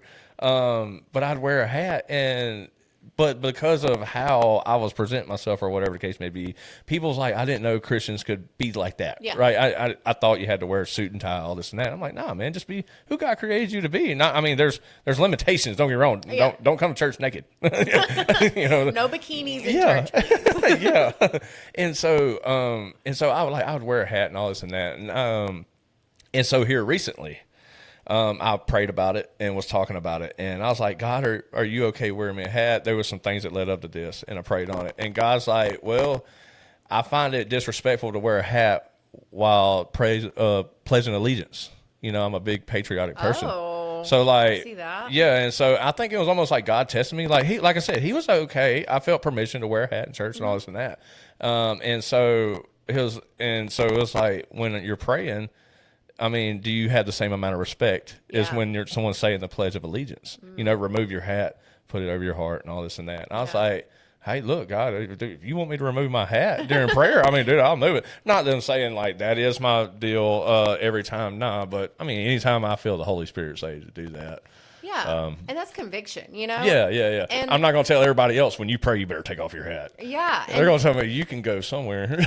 And you know that I've had a preacher, he preached on that it's a sign of submission, that's the reasoning, and that, people are like, oh, well, women, with hats. Well, it's different because women, that's kind of why they had long hair, because they would cover their face. It's like the veil. Yeah. They would cover their face as a sign of submission for their husbands and to God. And it's different for men. That's why they say to remove your hat as a sign of submission. But the conviction side of that, like, just because you're convicted of what, like tattoos, doesn't mean that everybody else has that conviction. Yeah. And it's not our place. Like, we can judge people. Yeah. That's like part of what we're supposed to do is to judge if they're like a good person, whatever. But to judge people on what their convictions are, that's kind of unfair. Yeah, it's definitely not our place. Like, for me, I don't think drinking a beer is going to send you to hell if you can control that, right? Yeah, drinking a beer with a steak. I mean, that's or crawfish. Let me rephrase that. Crawfish and beer was the best thing ever. Yeah. But for me, I know if I drink a beer, then I'm going to call the dope man. Yeah. So that's my conviction. Yes. And just because that's my conviction, don't mean that I can put that on you. You know what I'm saying? Like, if you can drink a beer and not go, to the dope house, I mean, or beat your wife or whatever the case may be. Blackout. Yeah, just drink a beer and just leaving it as that, or you like the flavor or whatever. I mean, that's same scenario, man. Yeah, that's balance. Absolutely. Yeah, I'm not going to throw my convictions on you. Don't mean you can go get drunk. Yeah, that's not good. Yeah, no. I mean, but you can, like, I feel like you can have a lot of things within reason, limitation. Yeah. And you have to know your own limitations with things. Like, but that there's scripture to the, you shouldn't sin, like, you shouldn't do things because it might cause your brother to sin. Some things might not bother you and me because we're a little more into what we're doing, we kind of pour our whole heart into it. And some people are just like Sunday morning Christians, and so some things that we don't necessarily feel sinful to do, somebody else might. Oh yeah. And that's what started the whole hat situation. I wasn't going to go down that rabbit hole, but that's what Too late.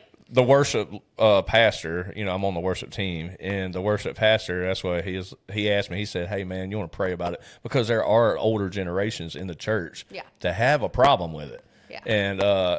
And I kind of see myself being a little rebellious again. I'm like, them old people, but you also don't want to take away from what if that's going to hinder them. Exactly. And it's just a hat. Exactly. It's just a hat. And so when I'm on stage worshiping, you know what? It's not that big of a deal. I'll take it off. Yeah. And that's incredibly, like, it's big of you to realize. And I think I wasn't that way for a long time, though.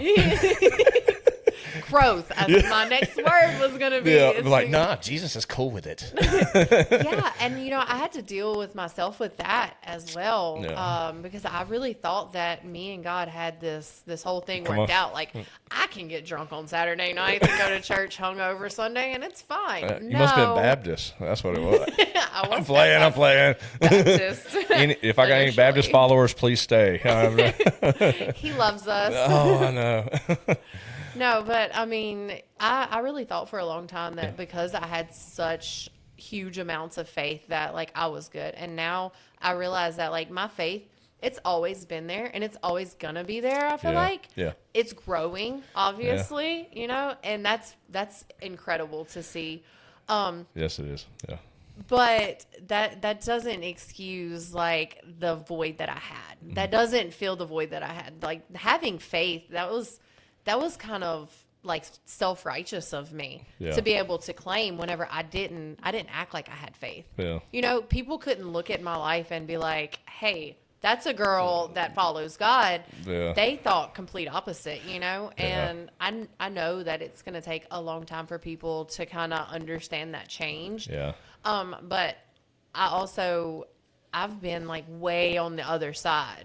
Yeah. So I've been to places that, like, people probably don't even know exist, and it's just, like, demonic. Now looking back, I'm like, oh my gosh, like, the spirits I probably picked up absolutely in these places. I believe there's a spirit in that bottle for sure. Absolutely. Yes. That's why I tell people about meth. Like, dude, I'm telling you that meth will talk to you. crazy. I mean, I can't. People say about crack with train whistles. I mean, I tried it once. I didn't hear no train whistle. I'm like, I'm going back to meth. So This didn't uphold its reputation. I don't hear nothing. But like meth, dude, I'm telling you, there is a demonic spirit attached to that stuff, and it will talk to you and tell you that you need it. Like, yeah, it's bad. I mean, I went down that path a couple times. did you? Yeah. Yeah, I was absolutely. curious if you ever, because I know it flooded our neighborhood. Oh, it was, yeah. I think pretty much just about everybody that was in that neighborhood tried it. I was like way late to the party, you know, like my brothers, they shielded me from it. And I didn't realize how much respect that my brothers had for me until like after, I think I was 21 whenever I first tried it, and realizing that like they would have it around, and whenever I called and was like, hey, I'm on my way, they would tell everybody, like they would threaten them and be like, look, my little sister's coming over, she doesn't know anything about this, she will not know anything about this, and they completely shielded me from that for a long time. Like I had never, I didn't, I knew that there were things, and I was very like judgmental and later hypocritical of it, because like I was just completely against it. Yeah. And, you know, like, I'm upset that I had went down that path, and there were a lot of people that were shocked, you know, to see me in that kind of lifestyle. But I'm glad. I'm glad that I went through all of the things, because, you know, a part of your testimony and your story and reaching out to people, God brings you through things to help other people. Yeah. And if I wouldn't have gone through all of the things that I went through, I would not be able to sit and say, you know, I understand. Yeah. I understand people's hurt. Yeah. And I can see why they are so reluctant to go to church or, you know, give up drinking, or because like I used alcohol. You know, I did drugs, but mainly mine was alcohol. And I used alcohol as such a crutch for so long, and like everything revolved around it. Yeah, yeah. If I was going to a party, I wanted to pregame before I pregamed. And, you know, and then pre-party. Yeah, and I would pretend like, and I didn't pretend like, I really believed that I was socially like anxious, like I had social anxiety to the point that I felt like I needed to get blitzed before I showed up. Yeah. And then I was just horrible to be around. Like just miserable to be around, like crying and all of the, you know, horrible, not a fun drunk. Yeah. That spirit, her name was Allie. And, you know, she was just, she made my life really, really difficult for a long time. And it's hard to look back on that and to take the accountability and to take the fault and to realize like it would have been so much easier if I would have just give it to God. Yeah. And accepted all of the times. 'Cause I mean, I would go to church and I would still drink. Really? You know, and like, I'm not putting anybody down for that, because some people really think that that's what they need to do. I did. Yeah. You know, and I thought I was okay. Like, me and God were good. No, I'm still like doing all of these ungodly things. Yeah. And then going to him and asking him to forgive me. And thank God he does. Yeah.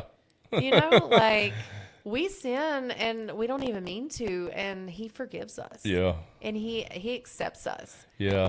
You know, in a way that we can't expect from anybody else. No. And I was actually reading it this morning. God, I remember which one it is. Romans 6 or Romans 7. I think it's Romans 7, where Paul's talking about the things I don't want to do. And the things that I don't want to do, I end up doing because of the sinful nature that is within me. And he talks about what a wretched man I am, who could save me from this destruction of death. But thanks be to God through Jesus Christ, our Lord and Savior. And that we're going to sin. Like, dude, we're like, it's going to happen. We're going to mess up. The sinful nature that is within us. I don't care what other preacher. I know a preacher that says, oh, I don't have a sinful nature. Like, tell that to Paul. You know, it's like, oh, there's 2 dogs on the inside. I don't have 2 dogs waging war. Like Paul says, there's a war waging on the inside of me. We have a sinful nature, and it is at war with the Holy Spirit. And we make decisions, we sin, but thank God, Jesus, like we sin. All we got to do is just come with a repentant heart. You know, thank God for that. Man, I mess up a lot. Yeah, we're very blessed. We're very, very blessed to have the Bible. You know, like the Bible, it teaches us so incredibly much, and it's just like it's beautiful. Yeah. I finished it, and I felt so proud of myself. Yeah. You know, because like I've never read it all the way through. really. Yeah. Oh my gosh, There's some books, and I'm like, I don't. Yeah. Like, was hard. it Numbers? Numbers. Like, you give me a Leviticus, like, bro, I'm gonna skip a few chapters. Let me just Numbers. go to the end. It's So I started reading on June the 20th. Yeah. I did reverse alphabetically, and I started in treatment, and I finished on December the 30th. Yeah. On my way home from seeing Adelada in North Dakota, and I finished on the airplane, and I just felt so proud of That's myself. impressive. And yeah, I did it pretty quickly, you Yeah. know, not to pat myself on the back. I didn't retain it. Obviously I can't quote anything, but, it's amazing how much comes back to you whenever you read it, like how much comes back whenever you're like sitting in a sermon or, you know, whatever. But I had these Allison Bible Land books that my mom saved for me. Like she got them whenever Rocky was born, and then she put them up for me because, of course, they had to keep trying until they got the baby girl, and then they gave up. And they were like, "All right, fine, she's here." But she put those books up for me, and I read them all throughout my childhood. And they're stories about a little girl named Alice, and it's like Alice and what is it? Alice in Wonderland? Wonderland, yeah. Okay. And I don't know anything about that, but I can tell you about Alice in Bible Land. It's not Christian. Yeah. So she wrote them in kind of like reference to the Alice in Wonderland, where she sits down to read, and then the Bible opens up, and she goes back in time and like watches the story play out. Okay. And I have the whole collection now, and so I read them whenever I was little, and I read them to Adelada. And she says the little part, like, reading is the magic key to take you where you want to be. And so one of my chapters in my book that I'm writing is that. And so you don't realize that the things from your childhood have such a huge role in your adult life. Yeah. And something like that, like I didn't realize how much God was ingrained in my life. Yeah. Because I kind of took it for granted. Oh, yeah. You know, like I knew these things, but I didn't use it the way that it should have been. And so like, I just don't want anybody else to do that, you know, and I'm super scared for the judgment that I'm going to face because of that. Cause like I knew better than the things that I did. Well, I mean, I would say that you've been wiped clean. You've been wiped clean for that. Now it's scary. I think there's a difference, and this is just my interpretation, my belief. Like there is a difference, obviously, between knowing who Jesus is and actually having a relationship with Jesus. And I believe that the judgment of your fruits comes to the moment of you actually started your relationship with Jesus. Like, all right, God, I'm giving my life to you. Yeah. Before that, I mean, it's like, I heard of Jesus. I just, didn't give him a shot. So hopefully that's what it is, because I've heard about Jesus too. And at least you went to church. So, yeah, you had a rough start with it. Yeah, that was my fault. That was my fault. Hey, taking accountability. Yeah. I'm proud of you. My bad. That's hard. There's a lot of our life. We don't realize that if we take accountability and accept fault and learn from it, we can avoid so much more. Dude, yeah. I respect people now. I respect people's stories that, like, man, they literally stayed in church the whole time. Oh. And it's like, dude, that's such a powerful deal. That's hard. Dude, man. Like, because I always, like, I admire the people's stories who come, like, our background with our testimonies. But now, like, dude, how in the world did you stay in church and stayed faithful? Like, I got saved when I was 5 years old. I'm like, there's no way. But they literally kept following God through that whole time. I'm like, how did you do that? Yeah. Like, man, like, you never wanted to, experience college. You know what I mean? It's like, dude, what a powerful testimony. It's man. hard not to feel a little bit not belittled, but like they're intimidated by that, because it's like, how are they so much smarter than me? How did they get it like from such a young age and didn't have to go through and like have everything stripped away from them? Dude, yeah. Like, I don't know. Because like by the age of 10, I'm smoking weed. So like, but like they're most rebellious, and like us that are stubborn, and we're like, no, it takes us so much. Like how much do we fight for God and for people to see God? There's power in that. Well, and we can reach the people that have been in church their whole life. They can't relate to these people, and that's why I know that's what God sees, the bigger picture. It's like, okay, all right, well, you're going to go this route, but we'll talk later. Just go ahead and go live this route. And we'll talk later. God, He just lets us. He lets us go and make all these decisions and ruin our lives, like. God. And then come back to Him, and He's like, all right, well, you ready? You ready? You want to come home now? Like the prodigal son, like you were talking about. Yeah, absolutely.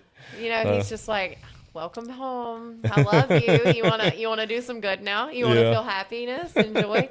And I mean, it's super confusing, because we talk about how much peace and joy and contentment, like there's not difficult times. Oh, dude, yeah. But even the most difficult times that I've had, like I have had my heart just shattered, by things that I remember and realizing that I had a huge role in. And it still is just not as bad. Yeah. Like, it's just not as bad as it was a year ago. Yeah. I don't feel hopeless anymore. Like, I know that even if God strips things from me now, then it's for a bigger purpose. Yeah. Yeah, that's what I think I won't say I posted it not too long ago. I don't even remember what was the start of it, but it's like getting to a place, instead of asking why God is this happening, we need to be in a place. And I know this is easier said than done, but we need to be in a place that's like, all right, God, what is it that I need to be seeing? What's the point here? Yeah, what's the lesson here, Jesus? And can we get it over with quickly? And I love that the last podcast of yours that I watched, he said the process is the promise. The promise. The process is the promise. And it's so true, man. It is so true. It's because life is a journey. And you talk about it too, that, what is the experience without the journey,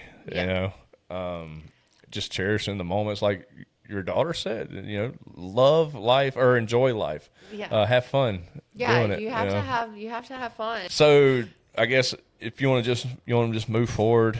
So you wrecked your car. Well, you didn't wreck it.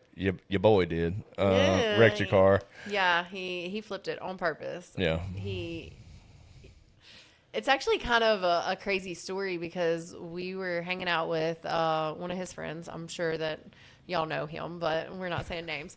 And he got mad at me because I was talking about some cop in town and how the cop was nice to me. Nothing flirtatious or anything like that. And he got really mad. And then I didn't have a phone, so I was asking his friend to like call one of my brothers to come get me, because he wouldn't let me leave, and he was being drunk and angry. Yeah. And the guy comes in and just like drags me to the front door, and wow. So I hit him in the back of the head, because I'm like, you're not gonna get me in this car, And he body slammed me on the floor. And then his friend, who was like family to me, he's like standing over me saying, look at her, she's trash, like you deserve better than this. And that just broke my heart. Wow. So I'm walking down the road, and then this dude's mom's like following me, trying to pick a fight with me. After all this has happened, my shirt's like hanging off of me because he ripped it, And I went and hid in the woods, because I knew that he would force me to be in the car if if he seen me. Yeah. So I hid in the woods, and I prayed to God. I was like, God, please don't let him see me. And then whenever he turned the opposite direction, I got up and I started trying to walk, because, born and raised in this, vast land that there were no houses close. Yeah. And so he seen me and he turned around and he come and he forced me in the car. And there was a truck passing by, and I remember screaming at this truck because he slowed down and his window was down. And I was like, Rocky Mallet, Grady Bradley, Logan Bradley, like, if you know my brothers, tell them to please come help me. And this guy's like, oh, she's just drunk. And like, the guy just keeps going and didn't even try to help. Yeah. And it was just crazy to me because it's like, why? I can't imagine. Which, I mean, in this vast land where there's no houses around, like, I'm sure he probably thought that it was a volatile situation from the looks of it and, didn't want to get involved in it. But anyway, the guy, he forced me in the car, and then I was like, look, I can't stay with you. This is not okay. Like, you can't treat me like this. And he was like, you're not going to leave me. I'll flip this MFer and, like, just jerk the wheel in front of Agricola School. We were going, like, 60-something. Wow. And so that was just life, and I made excuses for it, and I stayed, and I tried, and, if I would have just had God, then I would have realized, like, I wouldn't have been there, like, they squeezed basically the bottom of a beer bottle out of the back of my neck, and it was a lot. And so then moving on from that, like, I worked construction, so, like, I was blue collar, we're drinking and partying, and that's just not, it's just not the life. And so I've been in several situations where it was domestic violence, and I thought I deserved that. Is that the same guy?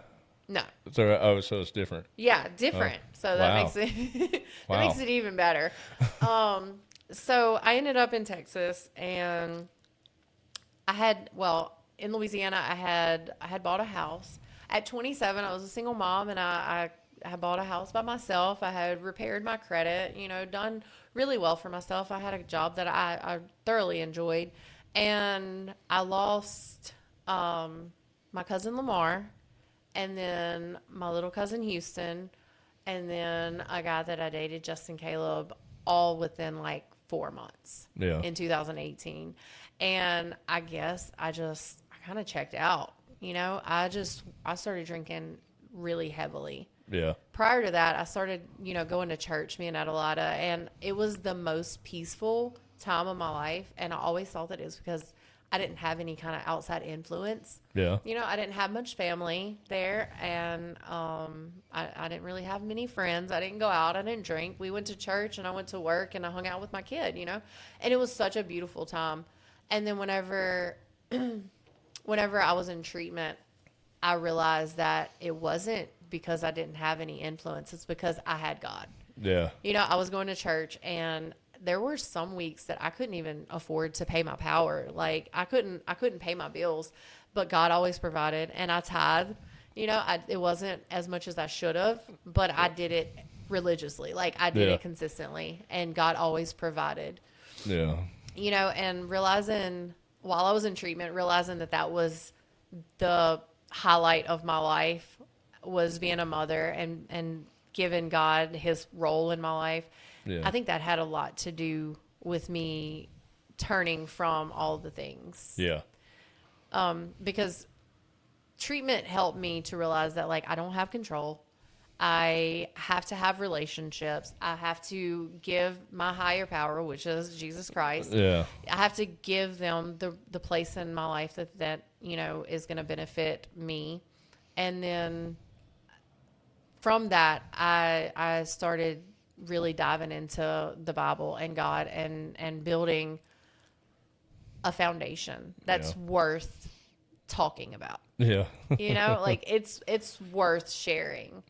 Because I feel like, and you probably maybe feel the same way, but I feel like I have it figured out, as far as like peace and joy, like, if you have God where he's supposed to be, everything else is going to fall into its place. It's going to fall into place. Absolutely. Everything else is going to work out because you know where to get what you need. Yeah. Yeah. You know who your anchor is. You know where your help comes from. Absolutely. Yeah. Absolutely, man. And so, what kind of program was you in? Like, it was court. It was court Court ordered. ordered. So Yeah. what was it, a Facebook? Was it faith-based program or? No, they didn't. Or they just focused on implement sobriety? that. But there were some of the counselors that were really Yeah, into that, that's so good. they helped. That's good. One of my friends there, she was really an influence on me with God, Yeah. and I guess she kind of just seen it Yeah. all over me. That's good. And before I got to treatment, I started reading some faith-based self-help books. Okay. And one of them, the first one, it was boundaries, and I realized like my boundaries were so messed up. Oh, dude, mine too. Yeah. Yeah, mine too. So screwed up. Like I thought that like people were supposed to do whatever I wanted, and if they made me unhappy, then they were just dispendable basically. Yeah. And that's not good. Yeah. Well, for me, I had to talk about boundaries. I had to completely move away. Because it's like, kudos to the people who get sober, just using Lucedale, Mississippi as an example. Like, there are people that's, experienced the life that I've lived, chasing drugs and stuff like that, but stayed in Lucedale getting sober. Yeah. I'm like, how in the world did y'all do it? I literally, I had to change my entire lifestyle. People, places, things. Yeah. and a pastor said this to me, and I totally believe it, that, show me your friends and I'll show you your future. And there was times, even after I got sober, I would go back to check on Mama, see how she's doing. But like we going back, like the demonic voices that were speaking to me, it's like, dude, I got to get out of here. Yeah. Like, man, I got to get out of here. And eventually to the point where I hated it because Mama, we all know she was on her last leg. That woman, I love Mama. Oh man, I miss her. She was crazy, but she was on her last leg. But I was like, Mama's house was the trap house. Oh yeah. And so I was like, Mama, I love you. I'm sorry, but I can't come over anymore. And she respected that. She wanted me to do well. I just hated, couldn't go around there or whatever. But like, I had to change my people, but there was some people I hate, like Logan and, Grady and all them. And that still to this day, I mean, holds a dear place in my heart. Yeah. And I'm always down to hang out with them. Saying, actually, they're doing well. I mean, they're doing really good. Yeah, they're doing really good. I've talked to Logan quite a bit. Yeah. He loves Him and you. his wife. Yeah. Elizabeth. Yeah. They're great. I talked to them before we come over here. Oh, really? Yeah, he was excited. Yeah. But yeah, you got to change boundaries, or you got to set your boundaries as well. Yeah, to set healthy boundaries. I mean, and it's difficult, Yeah. to tell somebody like, hey, look, I love you, but you can't speak this way Yeah. in front of me or to me, and to hold them to that. And it feels really unloving. Yeah. And I feel like everything's kind of a muscle. You have to Yeah. work it. Your faith, your accountability, your ability to say no Yeah. to certain things. You have to practice that. Yeah. And practice makes perfect. Eventually you will get better at standing your ground. Yeah. But you're not going to ever change anything if you're too scared to try. Yeah. Yeah. And like, to be uncomfortable is to grow. Yeah. And it's painful. It's painful. Like, it sucks. But it's so worth it. And when you realize that it's a good pain, Yeah. I mean, we have tattoos. We Yeah. know. Like, there's such a thing. You forget about the pain because you want it so bad, actually. Yeah, I mean, there's good pain. Yeah. And like, I've had so much emotional pain in my life that like my tattoos, they helped me place that. Yeah. So I wouldn't take that away. Yeah. And that was one of my walks, just to talk about tattoos. Not that it has anything to do with what we're talking about, but that was one thing that kind of I thought was neat for me to have the revelation of, is that when you get saved, you don't really feel as much of a need for that type. I don't, because of the way that I used it, And there's so many people that look down on it, but I think that it kind of stems more from like misguided placement of your funds. You know, like now that I'm saved and like living a life where I want people to have what I have, I don't feel the need to spend hundreds of dollars at a time getting, you know, I mean, I love them, you know, if somebody wants to gift me a tattoo, I will certainly take it, but you know, I can use that money to better, you know, the kingdom of God. Yeah, absolutely. I mean, I'd be lying if I said I didn't get tattoos after getting saved. My whole left side's after getting saved. I have some more stuff I need to do. I mean, I got unashamed Romans 1:16 on this side. So, but for me, it was I'm tired of hurting.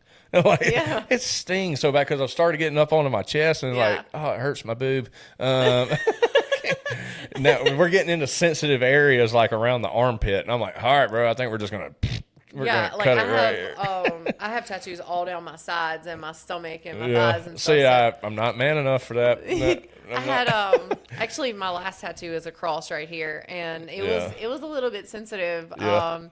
And I think it mainly is because I'm not numbing. Yeah. You know, I used to drink to get my tattoos. Yeah, absolutely. I passed out on the table.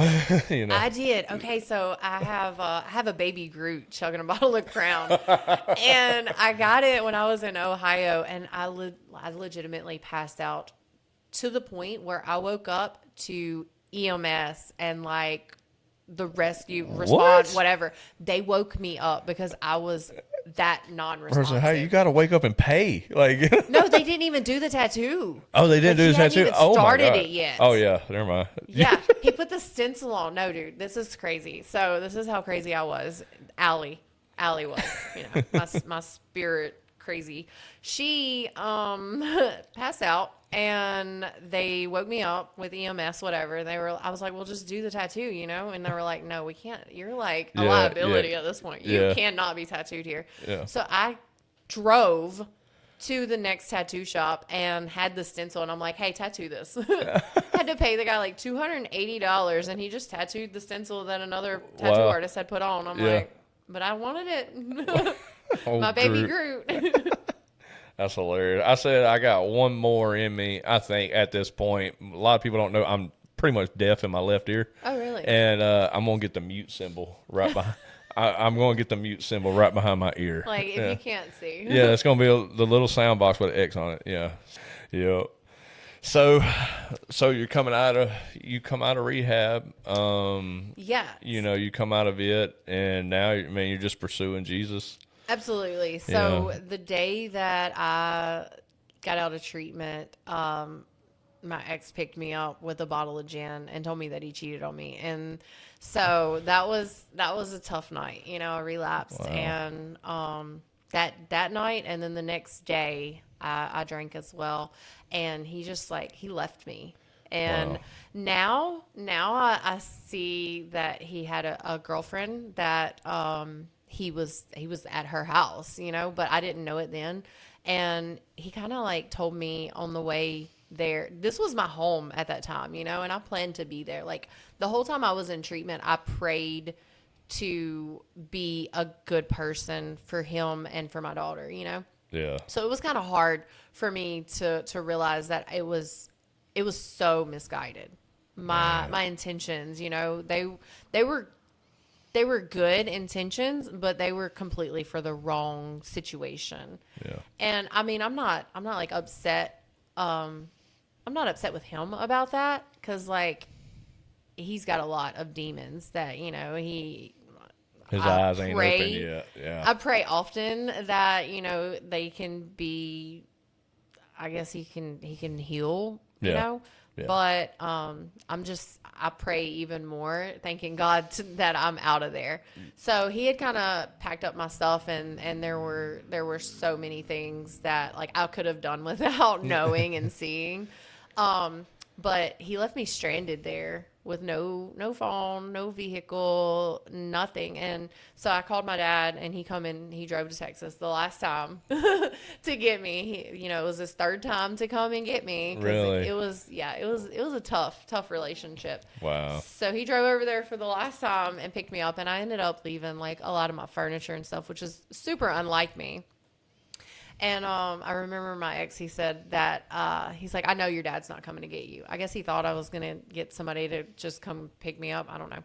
And I was like, why do you say that? And he's like, because you're not taking your furniture and you don't ever leave unless you take your furniture. I was like, I don't want any of this. Yeah. Like, I don't need, and I don't want any of this. Wiping your hands with all of it. I want to be free. Yeah. I want to be clean. I want the things that I've went through, the separation that me and my child have had to go through to count for something. Yeah. And like, I knew that if I stayed there, I would never be okay. Yeah. I would never be able to amount to anything that God needs me to be. And so I left, and I've been sober ever since. Yeah. That was That's awesome. over 5 months ago. It's a huge testament Yeah. to the places part, you know, Yeah. just to kind of go back to what you were saying. Cause for a little while, I've been kind of ignorant to the fact that I was like, well, I don't understand why everybody has to leave. Like, I'm doing it, you know, and that goes back to the pride and the self-righteous type of mentality I struggle with. But I don't have those experiences. Like, there are minimal experiences in George County that I did things that kind of haunt me a little bit, but it's not as extreme as if I were to go back to Louisiana or Texas. Yeah. And to go to those places, it's like, okay, I can imagine more so like having those demons and those. Yeah. It's like, man, there's going to be no benefit of just going back there, you know? Yeah. Yeah. And I don't even like want to drive over there because I'm like, I know the PTSD, just the trips that I made and the mindset that I had on a lot of those trips and just remembering all of the things that I was ignorant to. Absolutely. And that's what I was going to say. The driving around the back roads in the area we grew up at, I could drive in the back roads in the neighborhood and just visioning all this stuff, stupid stuff that I've done. That I should have wrapped my car around a tree. There was times where I drove home. I don't even remember driving home. Yeah. You know? Absolutely. And so, that's the best thing for me is just not to go back. Yeah. You know, I can go back now, not to visit or anything like that, but I mean, I can go back now, and it's been 8 years. I can go back now, and it's okay. You know, I guess because it's small spurts. I've spent enough time away from there. Yeah. Not that I have desires to go back, like Mama's place, which is completely deserted now. Yeah, we drive by there. Yeah, so it's as far as I know, it's completely deserted. But like I don't have. Looks it. Does it? It does. It Okay. Looks it. But I mean, I don't drive by there and not think about times that I spent there. Yeah. You know, and I loved Mamaw so much. And every time I would go by there, she was just she was Mamaw, She you know? was the party animal. Oh my gosh. There was times where we would go out and she would get asked to dance more than I would. She was the party animal. She was great though. She loved her boys. Oh, yes. And me by association. Like she did. And, you know, I loved her. And she was a very loving person. She had her struggles, you know, that she dealt with just like the rest of us. But she was a loving person. And it was an honor to get asked to do her funeral, to speak at her funeral. Yeah, I heard you did that. Yeah, it was an honor for that. It was hard to hold it together at the beginning, but I got to remember the times that she, even though she had struggles, she would try her best to talk about Jesus.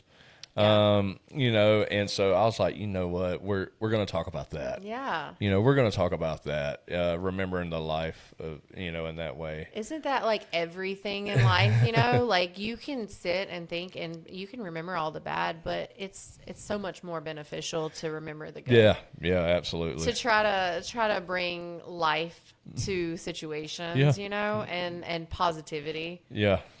So yeah, being back, it's had its ups and downs for sure. Yeah. I started doing my walks, I think I mentioned earlier, on September 11th. And from the beginning, I did the whole little, hi, walk with me. And it's so crazy the way that I didn't plan to do it. Like, I didn't know what I was going to do. I knew that God had put it in my heart that I needed to have a public, I guess, platform and speak for him a little bit. So you knew this was going to be an ongoing thing, huh? I didn't. I really in my first one, I said maybe this is what I'll do, because like I kind of went into a little more detail about where God had spoke to me about that in treatment, and stuff. Yeah. But I didn't have any plans, I just kind of followed what God said, and it happened to be what I say every time. Yeah. And I don't know how, other than God. Yeah. That it ended up like that. And I get on my own nerves with it. It's like, hi, walk with me every single day. But it's such a staple part of what it is, Yeah. And it's really, it's mind blowing. Yeah. The confidence, the growth that I've had during it, and knowing that I have to be consistent.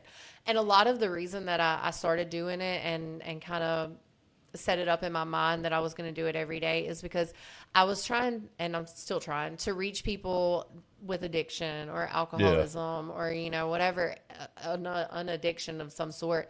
And a lot of people don't have a consistent positive influence that they can count on. So that's why I post one every single day, and it's not always positive. It's not always good. And it's not always as wholesome as I would like. Sometimes I'm complaining and just being a brat, but it's there, and it's real. Yeah. And, I'm sure there's a lot of people that wonder, like, why don't she edit out some of this stupid stuff? But the first one I did, God was like, you're going to post it. And I was like, but let me, and God's like, no, you need to be raw. You need to be real, like unedited.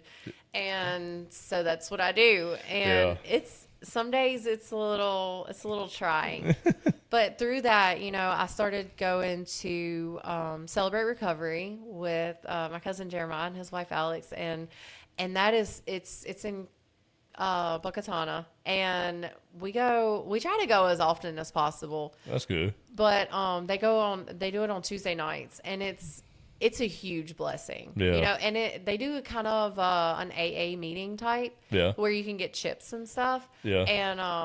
And it's faith-based, of course. Yeah. And they feed you, so that's always a plus. One way to get people to come. But that holds me accountable from that side, as well as like I'm on probation, and I feel like if I'm gonna do something, why would I cheat? Yeah. I've spent a lot of time doing things the wrong way. Yeah. So if I'm gonna do it, I have to hold myself accountable, and I have to do it like true, or it's not gonna mean anything. Yeah.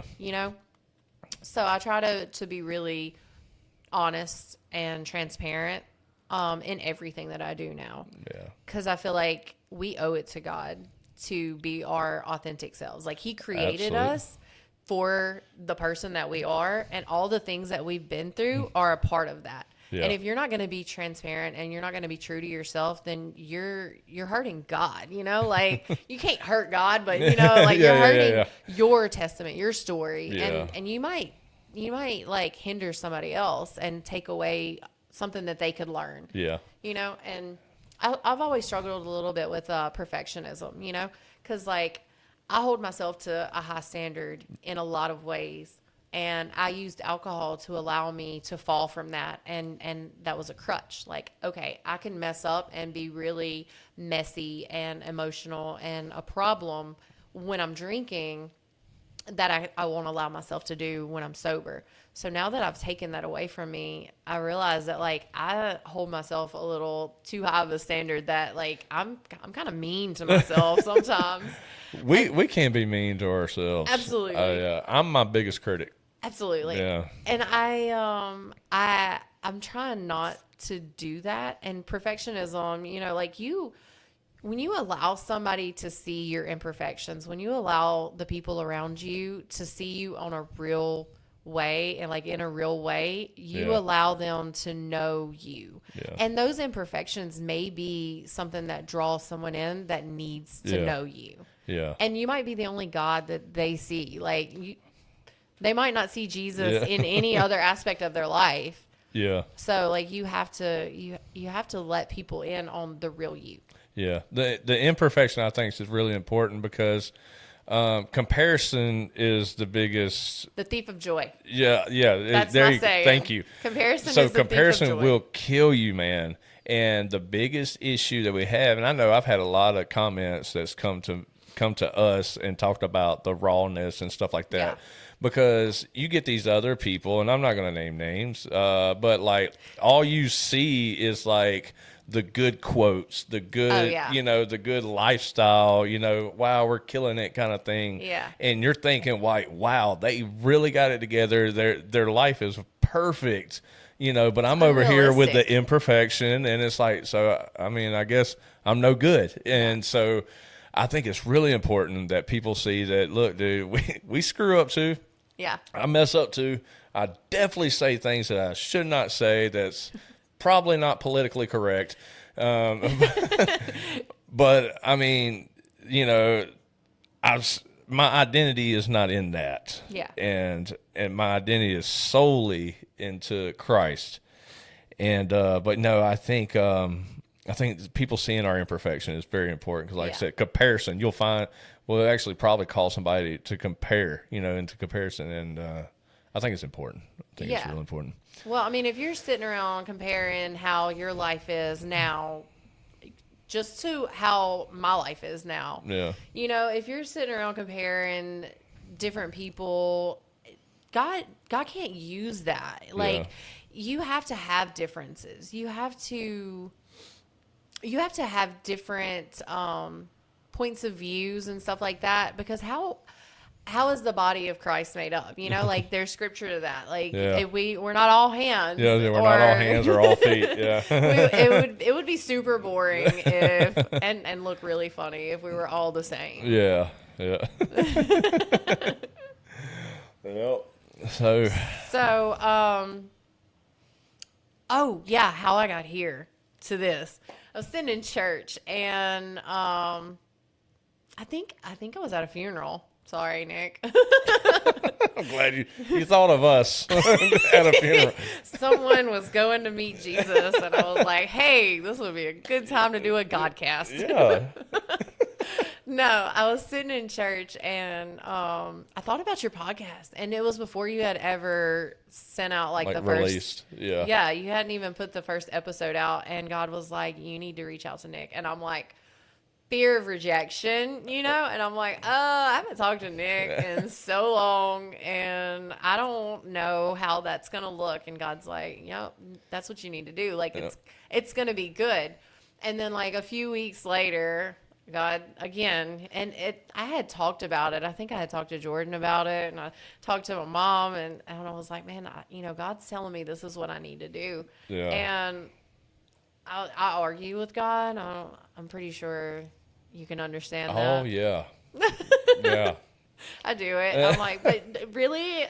Anyway. And, like, sorry, God, I couldn't hear you. What was that? Yeah. You sure you want me to do it like that? Because, like, maybe, oh, no, my way sucks. Okay, thanks. Yeah. But I was like, I don't know, like, how well that's going to be received. Like, I don't know how he's doing this. And I can plead all of these excuses, like, whatever. Yeah. But, when I reached out and you were like, yeah, we could do that. I was like, okay, fine. But, I'm really excited for this because, I mean, I'm really grateful that y'all came to come be a part of it. So now I've been telling Jordan, I'm like, look, I know that I'm going to have to start doing more. This was kind of like the next step for me. Mm-hmm. I could feel it that I need to start reaching out and doing a little bit more outreach and putting myself out there, because I'm pretty stubborn. I know, news to you. I'm pretty stubborn whenever it comes to like taking that first step. I don't want the rejection, and I don't want the vulnerability of it. Yeah. To reach out and be like, "Hey, I have something to say." It's like, what if I look like an idiot? We've all been there. Rejection. That's a real thing to really be concerned about. So when I started doing street ministry, We would go to the big, like the capitals of each state that was like down here, down south. And but I tell you what, that's a good way to get used to rejection. I've been cussed at. I've been threatened. Oh, wow. Yeah. I guess I missed that part of your story. I didn't know that you did that. That's interesting. Yeah, so that actually started, I don't remember when that started, to be honest with you. I think COVID might have screwed it up. It might have been like 2019 or something like that. But yeah, we started street ministry, and we would just walk around and be like, hey man, can I pray for you about anything? Oh, wow. And so very scary. nervous. Yeah, it was very scary. That's scary. And that's like bold. Yeah, I felt dumb most of the time. That's a boldness I haven't gotten yet. It's something that you literally, there's nothing I could tell you. There's nothing no books you can read, I don't think. It's literally just get out there. Just try it. Be like, hey, can I pray for you about anything? You know, I have a hard time. I've heard you talk about that, like praying. People will accept prayer. Yeah, that's one thing I learned. If you're just trying to open the door, people will accept prayer, whether they believe. We're in the South. You know, pretty much everybody knows about Jesus, right?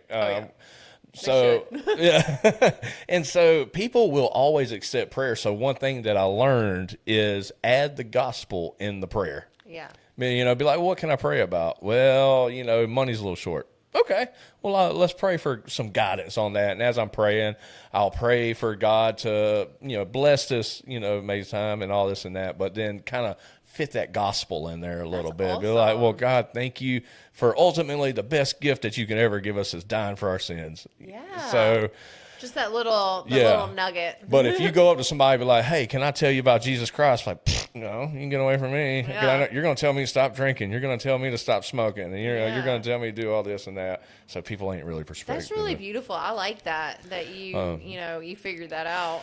It took a lot. Yeah. I started with this guy. Oh, yeah. I started with this guy. And he might have been learning too. But when we first started, I got paired with him. We'd go out in pairs. And I started with him. So the way he did it, and I do not recommend this at all, he would spend a long time on how we are not getting into heaven. Oh. Yeah, like he would go through the 10 Commandments. He'd be like, you know, we're all sinners, right? We're all sinners. Then he'd be like, have you ever stole anything? Oh, yeah, well, you're a thief. Have you ever lied? Oh, you're a liar. And so I swear to God, this was his method. And, like, we're standing there, and the people, but he took so long to get to the good news, majority of the people walked away. Like, bro, I don't need this. Well, then, yeah. I mean, like, who would be like, you just called me a murderer, a liar, a thief. Like, I don't need that in my life. No. And so before he could even get to the good news, they're like checked out, bro. Like, don't even got nothing to do. Balance. That's what you got to have balance. Yeah. Everything you need balance. Start with the good news. Be like, why did Jesus come and die for our sins? Well, because we suck. You know, we fall short. Which leads me to just say this: your walk with me. I love the walk with me because that's walking with God is what we were designed to do. Yeah. When God created Adam, it says that they walked in the cool parts of the day. That was our purpose, to communion with God, to walk with God. Adam's the one that forfeited and said that I don't want to do this no more. Ultimately, yes, Eve did it first. Oh, wow. Oh, yeah. Okay, here we go. Like, oh, really? Now you want to argue. No, obviously, Adam was responsible for this. Well, yeah, whenever you look at the hierarchy of... Yeah, I mean, like, hey, the man's supposed to be the head of the household. Where were you at, Adam? But, yeah, no, we were designed to walk with God. And that was one of the first things that clicked on me when I seen the walk with me. And then I noticed what you were talking about. And I'm like, it's literally like she's going back to what she was originally designed to do, and that's to walk and converse with God. And I had no plan to say that. Yeah. Like, that's the God part of it that I'm talking about. That makes no sense, but all the sense at the same time. Because, like, hearing things like that, like, I don't quite understand all of it, but I know that it's about God. Yeah. You know, my intentions are pure, and I can't thank God enough for, like, being completely intertwined in all of it, you know? Absolutely. Because I I see people and I hear people and they're like, man, it's so hard to do these things, right? And I don't have those feelings, you know, like I hate to say that, you know, but there are some things that I struggle with sometimes, but they just don't feel like that heavy. Yeah. You know, like saying curse words sometimes. And Jordan always laughs at me because I say curse instead of cuss, you know. We're in South Mississippi. I ain't cussing. Anyway, like saying curse words or listening to secular music, yep. and stuff like that. Like, I know that stuff seeps in, you know, and they kind of are intertwined. They run together. But I just, like, I have such a heart for helping and doing what God wants me to do. You know, I talk to God so much, and like, I feel like the majority of everything I do, it's surrounding God. Yeah. And if it's not 100% of what I do, then it's because I didn't realize, you know, like, I'm definitely ignorant to it, because like, I would not be here without God. Oh, come on. You know, like killing myself and the abusive exes and you know, like literally just the devil taking over my life. Yeah. And me allowing it. Yeah.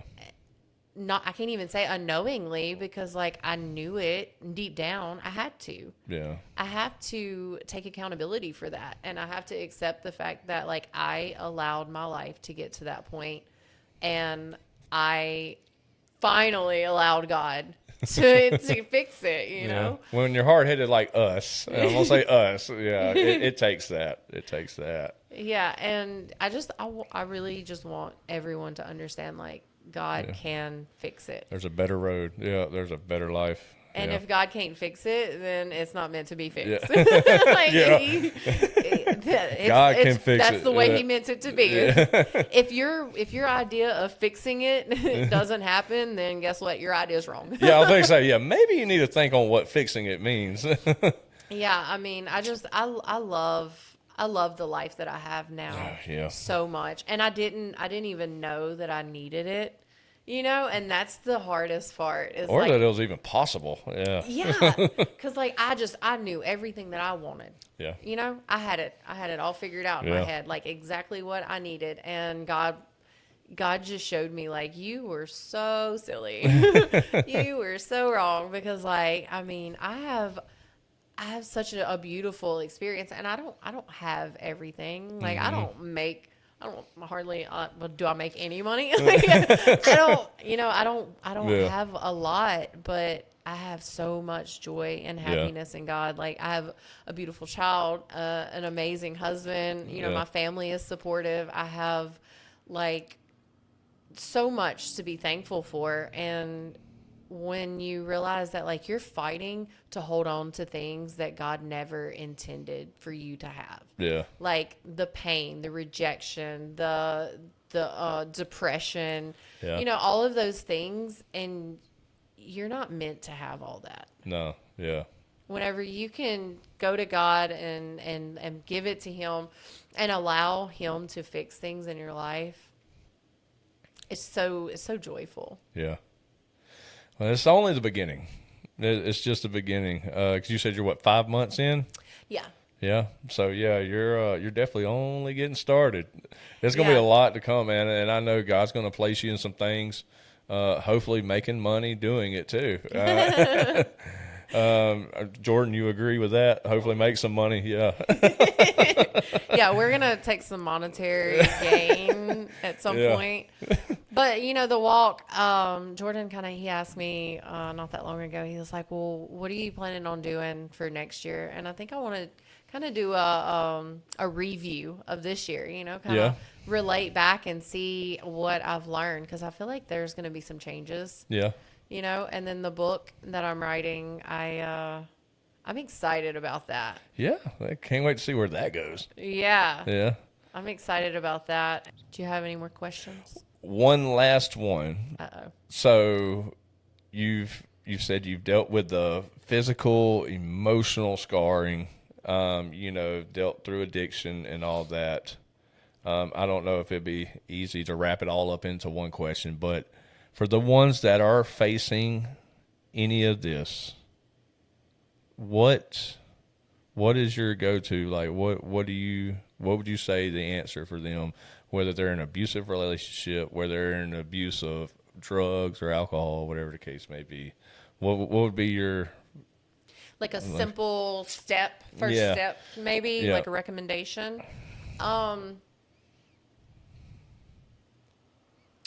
I would, I mean, it's kind of like two-part. Like you need to recognize who your higher power is, you know, like who, and it's Jesus for me, of course, you know, but anything I feel like that makes you want to be more morally sound is going to lead you to God. Yeah. In my opinion, you know, because if you recognize that you have a problem and you need help outside of just whatever your problem is, you know, you can't just keep grabbing at yourself. Yeah. You're just going to pull more of yourself into that problem. Yeah. You know, so recognize that you need a higher power and understand that, like, accept the fault, accept that you are in a place that you need help to get out of, and turn to God. And I would say, like, read your Bible. read a Bible. Yeah. I mean, as far as domestic goes, I know with my questions, probably a setup, really, because I mean, I know there's probably different scenarios. I know some people are scared to speak up. Some, you know, there's no telling what all the different scenarios could be. I was forced out of that situation. Yeah. You know, so it's kind of hard for me to say. You know, a lot of people. I read a book while I was in treatment, and it was Understanding an Angry and Controlling Man, you know, like men in relationships that get abusive. Yeah. And it's not really for the person that's being abused, it's for the family of them and the family of the abuser. In my case, it was mostly that. If you are silent whenever you know somebody is being abused, you are not helping the victim in any way, shape, or form. And that doesn't mean, like, step in and get yourself hurt, but your silence and not even, like, standing up for them at all and not speaking or acknowledging them, you're causing them to lose track of themselves even more. You're picking a side by doing that. Exactly. Exactly. And you don't even realize, like, how much damage you're doing because you're basically condoning those actions. Yes, absolutely. And the thing with an abusive relationship is that you get to a point where you feel like you honestly deserve that. And I've heard that. I've heard that. You find ways to make, because you don't want to accept, and there's a part in my book I probably could just read part of that, but you find reasons to accept that you're wrong because you don't want to acknowledge that this person that you love, that you're trying so hard to get love from, that they really just don't love you. Yeah. You don't want to accept that. Gotcha. Because you don't love yourself enough to leave, you know? Yeah. You don't love yourself enough to accept or expect better. Yeah. And it's really hard. Like, it's shameful. Like, there's so much guilt, especially if you have kids, you know? Yeah. And it's really hard. But I would say definitely don't stay quiet. Yeah. Don't stay quiet, because you're just helping the abuser, because that's what they want you to do. Yeah. They want you to not speak out. They are scared for everyone to find out who they are. And don't accept the excuses, because them drinking or doing drugs or finding out that you, I don't know, spent an extra $20 at the store, like, there's no excuse for that. No, like, absolutely none. And if you're one of them, I'm gonna tell you something right now, you ain't no man. Absolutely you not. Put your hands on a woman, you ain't a man. And it's not gonna happen in front of me. No. And that's, I don't even think I can say that's the Southerner in me. I think that's just, man, that's being human. Yeah. It's not going to happen. It's hard though, because like the thing with mine, I drank so much that it clouded my judgment, you know? So I couldn't trust my own instincts. So I would drink, and then like I would be in abusive situations, and then I would blame myself for that because I was drinking. Even though maybe it wasn't 100% my fault or whatever, I would still blame myself because I was drinking. And then I would drink more to try to deal with it. Yeah. You know, so it was just a vicious cycle, and they all kind of stem back to each other. So God, I mean, is really the only way to get out of that. Yeah. It's a really, really vicious cycle. Yeah. But I would definitely say to find faith, find God, and know that you are God's child, and you're undermining our Father by allowing his child to be treated like that. Yeah. And think of yourself in a way like as your child. Yeah. You know, because you don't want your children to go through hurtful things, and God doesn't want us to go through hurtful things. No, that's not the life he chose for us. No. And reach out, you know, to people like me and you, and, you know, I mean, there's a lot of good sources. Yeah. I will definitely try to help in any way, you know, like I can't, I think my neck's probably turning red thinking about, you know, if somebody that I love is being mistreated like that, because man, it's just, there's such a better world. You will absolutely find somebody that loves you, that doesn't treat you like that. Yeah, it's not normal to be in a relationship like that. It's not normal to be trapped into the addiction lifestyle. It's not normal. There's a way better life out there.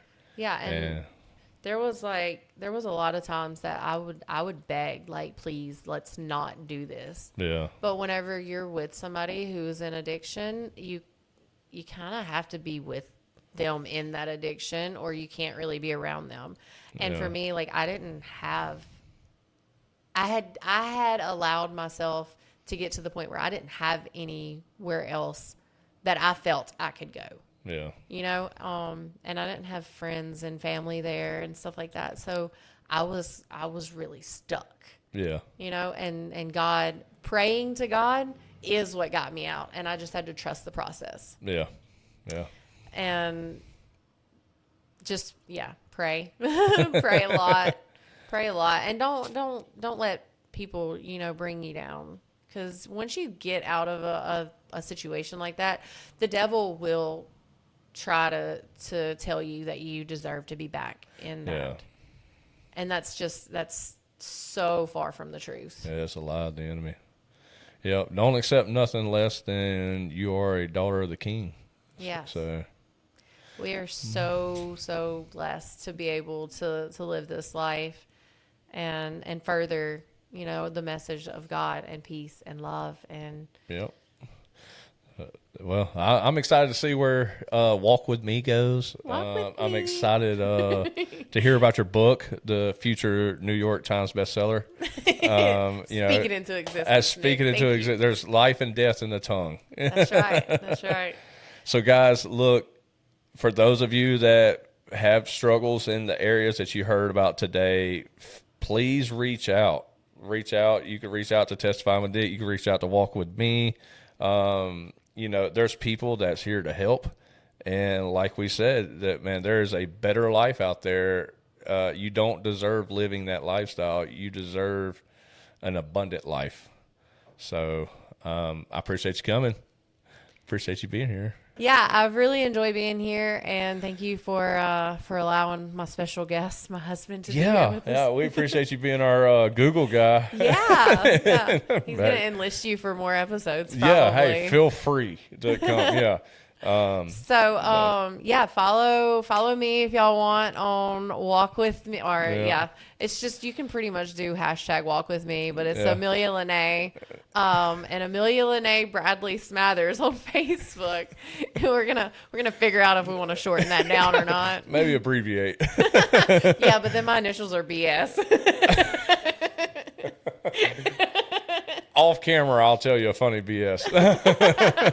Okay. But guys, thank y'all so much for tuning in. Thank you for coming. Jordan, thank you for driving the Outlaw over here.